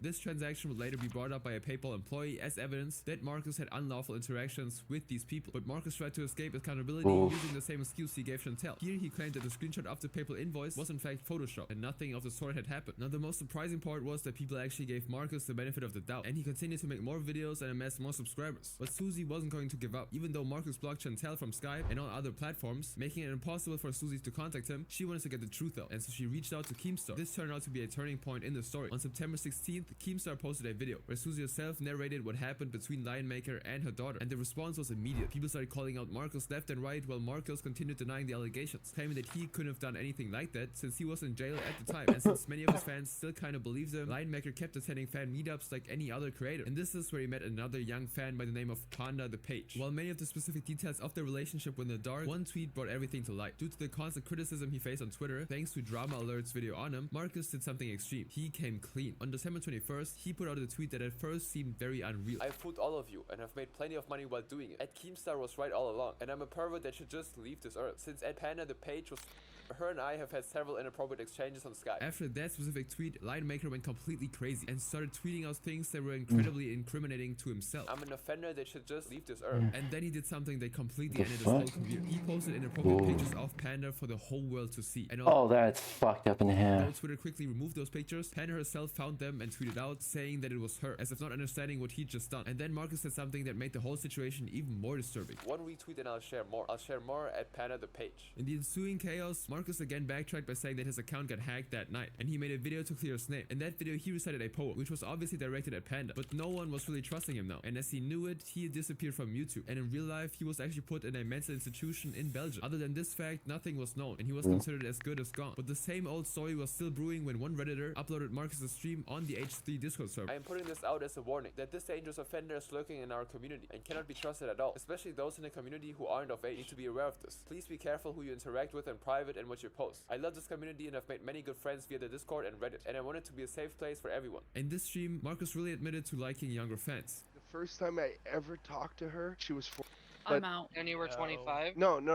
So this is what you got to understand is that like it wasn't intimate at all. It's just that we were doing the whole YouTube thing and I was doing my the videos. Whole thing or no. What's the whole YouTube thing? Hold on. Wait, hold on. And it's unknown what happened to him after this, but one thing was clear: the prospect of Marcus ever returning to YouTube has been buried for good. But far more sinister is an almost unknown case of David Bukowski.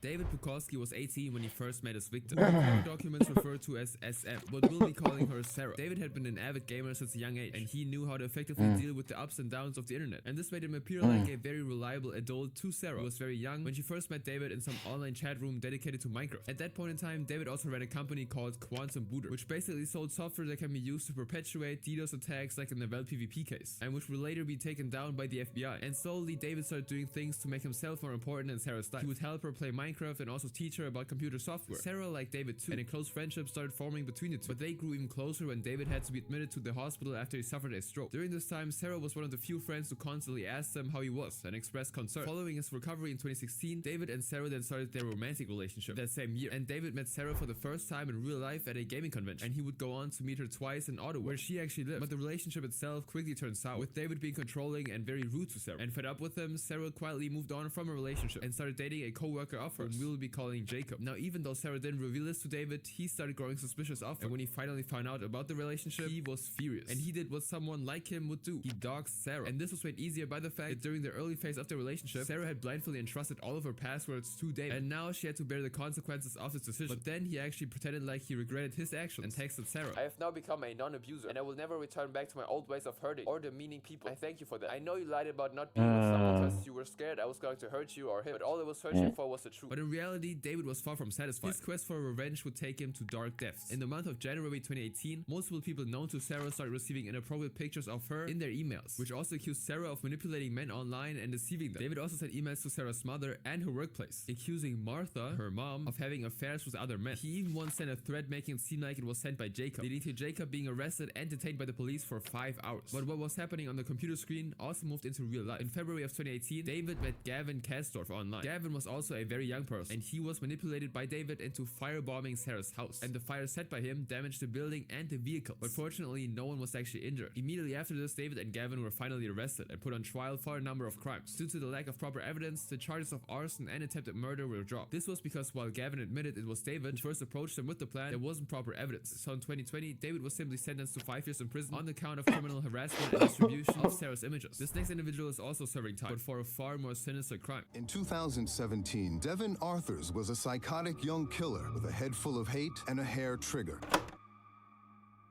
Controversial opinions and discussions can be sprout anywhere on the internet, even in games like Minecraft, and more specifically /in/craft, a Minecraft server where members played as countries and political organizations on a map that was very similar to the real world. This was the perfect server for geopolitical enthusiasts who wanted all the drama present in the real world to be reenacted in Minecraft. One of the most popular groups in the server was Striker Gang, and while the group was filled with people trying to escape from the real world, there was a user by the name of Wolf Devin, who took his ideologies a bit too far. Devin Arthurs was living with his divorced dad, Alan, in a middle-class gated community in Florida, where he slowly began drifting towards extreme ideology. This didn't go totally unnoticed by Alan, who on multiple occasions tried to divert his son's attention from those topics. But slowly, the effect of the material Arthur was consuming was very visible in his behavior. One of his online friends recounted an incident that happened when he was on a call with Devin. I was in a Skype call with him once, and he put his mom in a freaking chokehold. Called her a fat freak who was trying to take away his computer. Another time, Alan also came across a book Devin had ordered, which was Mein Kampf, the book and autobiography of one of the most hated men on the planet. And when confronted, Devin physically challenged Alan, leading to the police being called and him getting kicked out from his father's house. And eventually, he would also drop out of high school completely. Homeless and jobless, Devin moved in with Jeremy Himmelman, Andrew Oneshuk, and Brandon Russell in an apartment in Tampa. And all his roommates shared Devin's explosive ideologies and continued to consume far-right material together. They even had manuals and guides on how to make guns and bombs. And on one drawer, they even had a framed photograph of Timothy McVeigh, who was responsible for the Oklahoma City bombing in 1995. But while his roommates continued being loyal to their ideologies, Devin faced a dilemma. He started embracing Islam more and more, and also felt a connection to the organization ISIS. For Devin, Islam started being a priority, and he started preaching the goods of jihadism, or Islamic terrorism. Naturally, he tried to rub his ideology on his roommates, but they weren't really pleased with it. And so things started to get tense, with Jeremy, Andrew, and Brandon following one ideology, and Devin preaching a completely opposite one. And this tension would finally result in a tragedy on May 19th, 2017. Devin was cleaning his AK-47 when Jeremy ridiculed Islam and joked about throwing Devin's copy of the Quran at him. But before this was actually done, loud bangs resounded across the room as Devin shot Jeremy multiple times. The rampage still didn't end, as Andrew, who was in the flat at the time, was also shot by Devin. Devin then dropped the rifle and took up a semi-automatic pistol, and with the two bodies now lying there, Devin called his dad and said, I love you, what Dad. the fuck?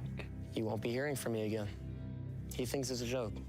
My mother tells me to put the gun down immediately. He then went to a nearby leasing office and, brandishing his gun, announced that he had killed 2 people. And this was when a woman finally called 911, which prompted the police to arrive not long after and arrest him. And when the police visited the flat, they found Brandon, who was still out until then, crying in a military uniform beside the corpses of Jeremy and Andrew. After being arrested, Devin was questioned about his motives by detectives. And in that interview, Devin reveals that his roommates were planning to unalive a lot of people by planting bombs. So he had to interrupt them to save people's lives, which of course could be a possibility, but most likely simply isn't. He would later be diagnosed with a mental illness upon evaluation by a forensic psychiatrist. Oh, yeah, we're not watching that one. Nope. Anyway, we're gonna be moving on to Minecraft. So allow me to get everything set up real quick. Oh wait. Fuck. Okay, I need to use the restroom real quick. Fuck. Alright, be right back, be right back.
Alright, I'm back.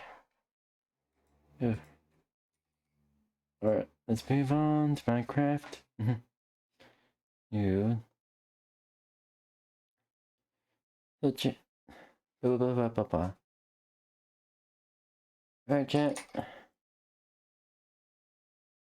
to you. Alright, chat, so basically, how's everyone's day been? Hopefully he's doing well. Nothing too bad.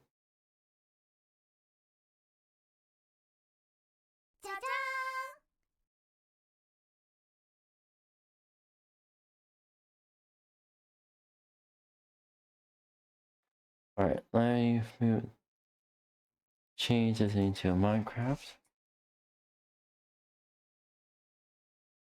Quick, alright.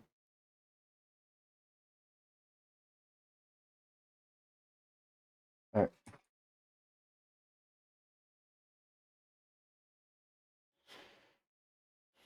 Alright, fuck. There we go. Oh, netcrack. Netcrack and a half. Yeah. Anyway.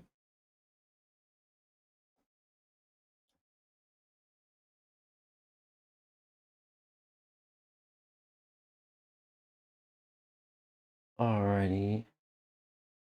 And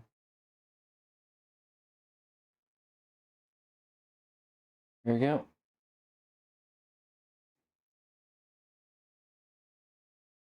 To launch it real quick. Launch, please. Thank you.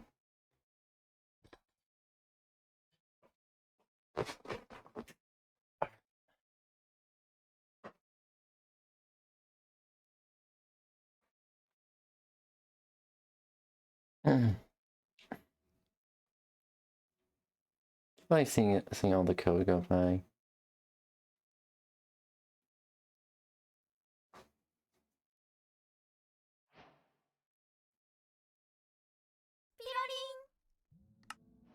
Change resource packs.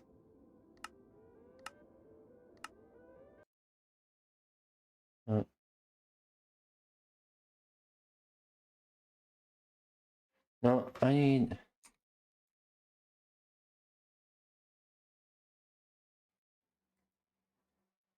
dark GUI.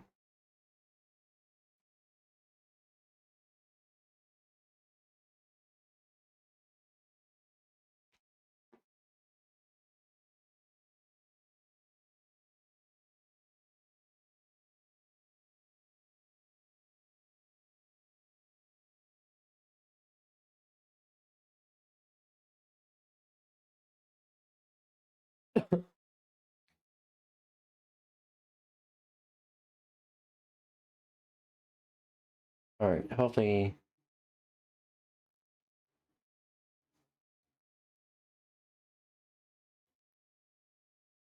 it's just updating. Is it just updating?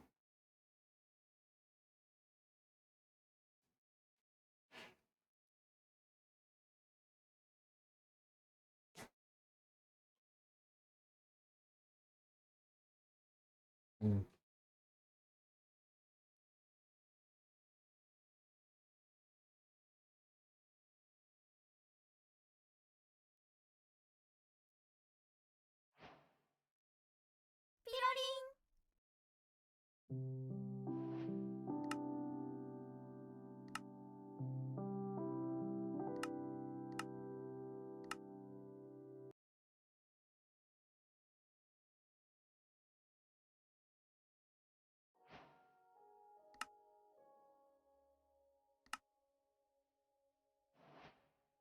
Okay, so that just doesn't work.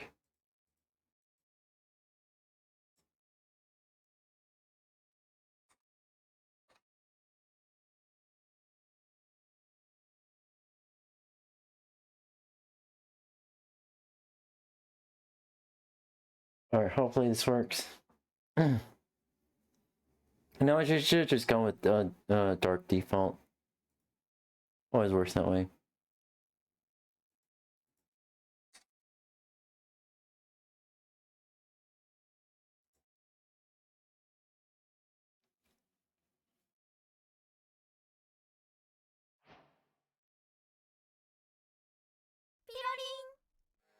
options.